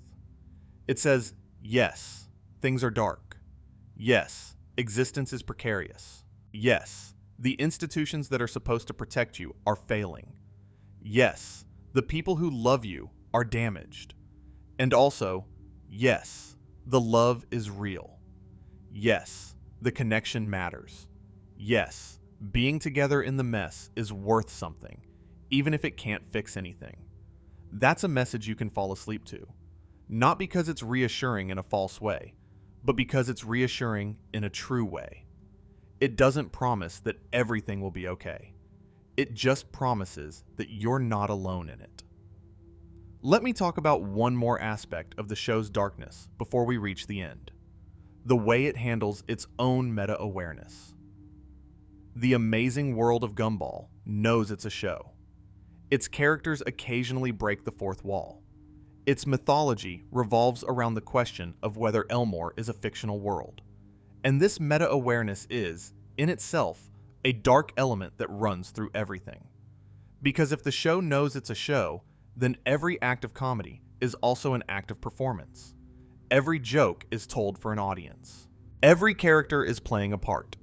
And the question that the show never fully answers, the question that haunts the entire series, is whether any of it is genuine, whether the characters' emotions are real or performed, whether their love is authentic or scripted, whether their pain is felt or acted.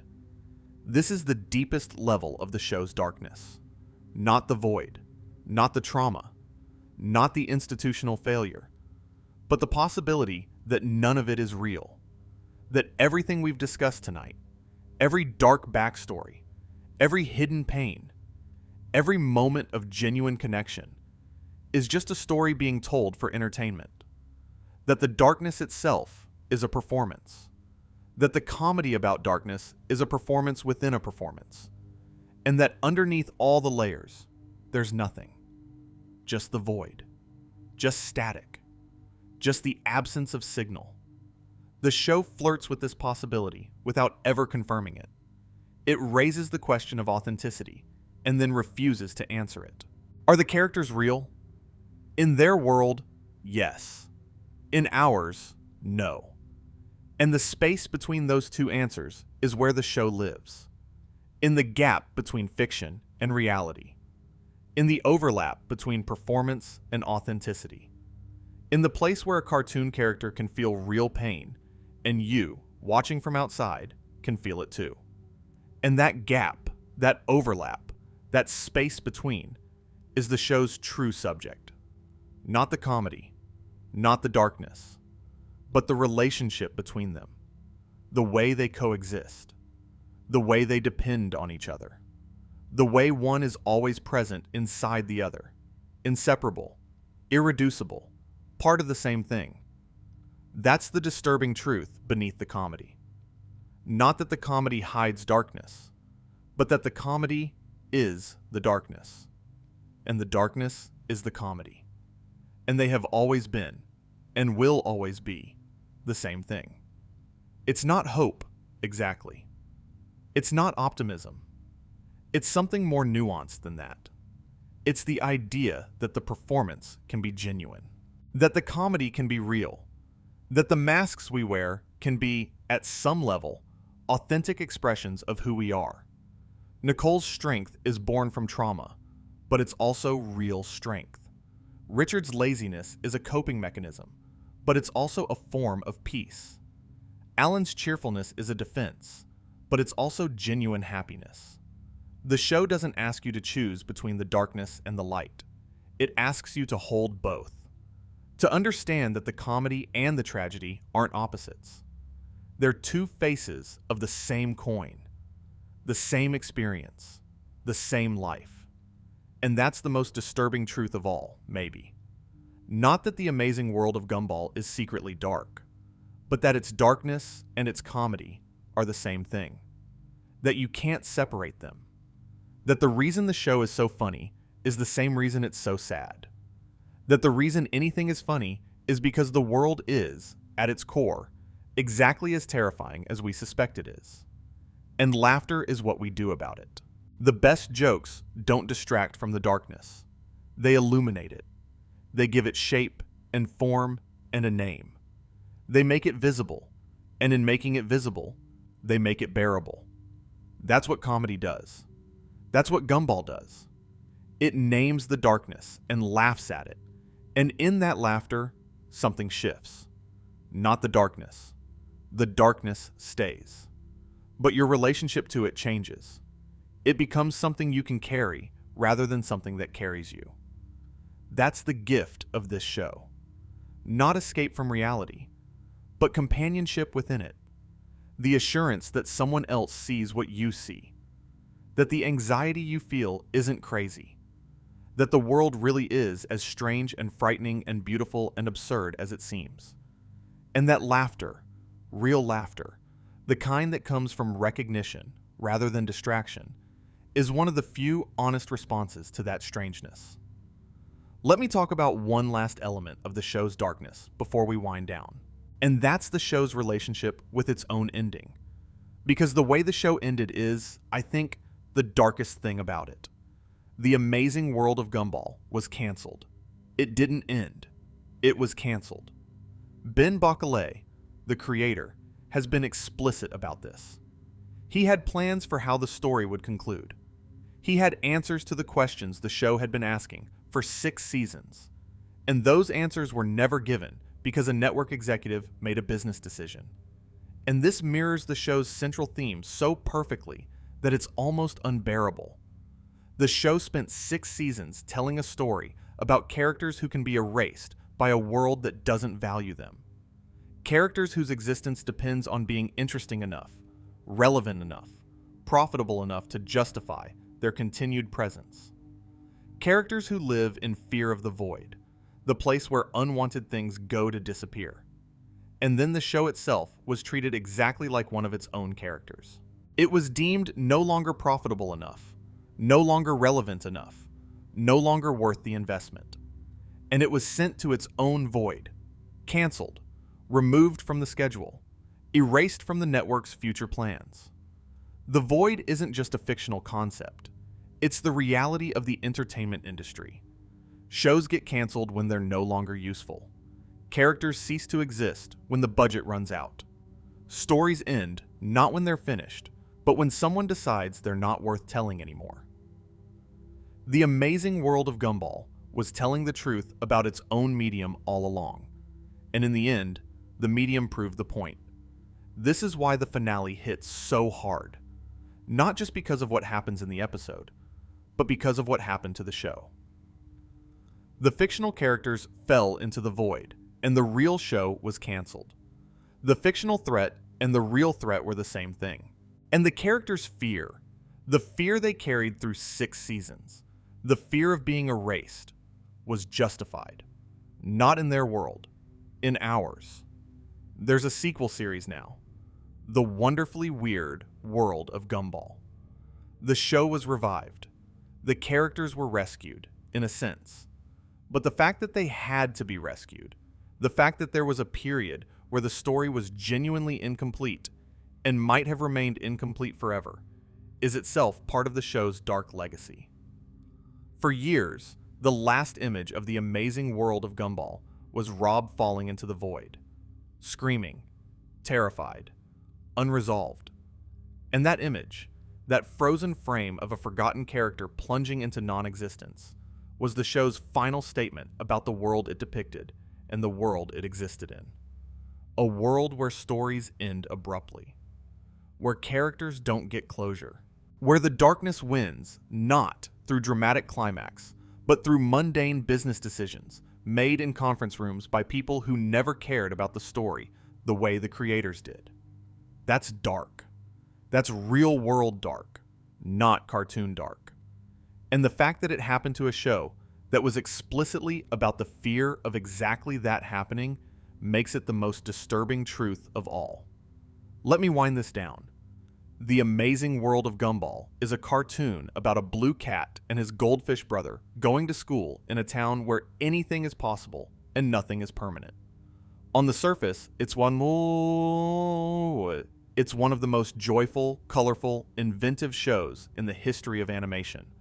But underneath that surface, there's a world where mothers carry generational trauma in their fists, where fathers carry abandonment in their bones, where children eat pieces of themselves to survive being forgotten, where happiness is a virus and sadness is the cure, where the worst thing that can happen to you isn't death, but irrelevance, where the ground beneath your feet might open up at any moment and reveal the static of non-existence.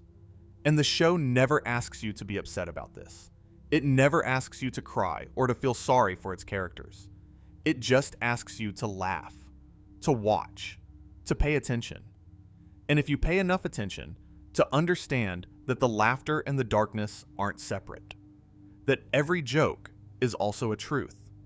That every comedy is also, somewhere underneath, a tragedy. The Amazing World of Gumball understood this from its very first episode. It was always dark. The light was just bright enough to make you think otherwise. But now, you know. And knowing doesn't make it less funny. If anything, it makes it funnier. Because the best jokes are the ones that come from the deepest places. The ones that touch something real. The ones that make you laugh precisely because the alternative would be too much. That's the disturbing truth beneath the comedy. Not that the show is dark despite being funny, but that it's dark because it's funny. And funny because it's dark. And that this relationship between laughter and pain, between comedy and tragedy, between the surface and the depth, is the most honest thing any show has ever put on screen. Ben Bacalé and his team created something that I think deserves more recognition than it typically receives. They made a show that speaks honestly about the human experience, about anxiety and trauma and institutional failure and the precariousness of existence, while never once breaking the form of a children's comedy. They trusted their audience, children and adults alike, to feel the truth underneath the surface without needing it spelled out. And they maintained this dual nature, this simultaneous darkness and light, across 240 episodes over 8 years. That's a remarkable creative achievement. Not because it's dark. Darkness in children's media is as old as fairy tales. But because the darkness in Gumball is so specific, so psychologically precise, so consistently embedded in every aspect of the show's design, that it transcends the usual category of dark children's shows and becomes something genuinely literary. Something that rewards analysis, the way a great novel rewards close reading. Something that reveals more of itself the closer you look. And it did it all on Cartoon Network at 7 o'clock for an audience of children who probably didn't notice, who probably just thought it was funny, who probably just laughed and then changed the channel. But somewhere, in the back of their minds, something registered. Something about the way the show made them feel. Something they couldn't quite articulate. A sense that underneath the jokes, something real was happening. Something that mattered. And years later, when they're older, when they go back and rewatch the show, they'll see it. The darkness. The depth.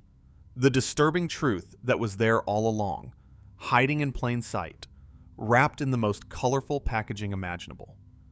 That's the genius of the amazing world of Gumball. It tells you the truth and makes you laugh about it.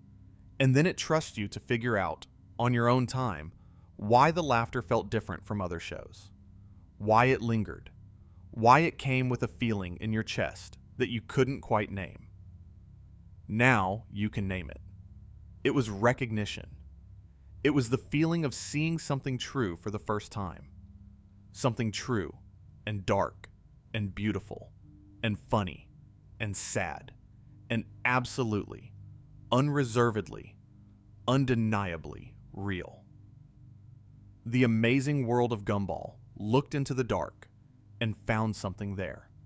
Not monsters, not villains, not the things we usually find in dark places, but us, our anxieties, our traumas, our failed institutions, our broken families, our desperate performances of happiness, our fear of being forgotten. And it didn't flinch. It didn't look away. It held the gaze, and then it told a joke about it. And the joke was funny. And the truth underneath the joke was devastating. And the combination of funny and devastating was the most honest thing a cartoon has ever achieved. That's the disturbing truth beneath the comedy of the amazing world of Gumball. It saw us. All of us. The parts we hide, and the parts we perform, and the parts we're afraid of. And it told us, without ever saying the words, that being seen, really seen, darkness and all, is the beginning of being okay. Not the end of struggle. Not the resolution of pain. Just the beginning of being able to carry it. Together. All right. That's going to do it for tonight. Thank you for being here. Whether you're still awake or already somewhere peaceful, I appreciate you spending this time with me. Take care of yourselves. Be kind to the people around you, even the ones who seem like they're doing fine, especially them. I'll see you in the next one. Good night.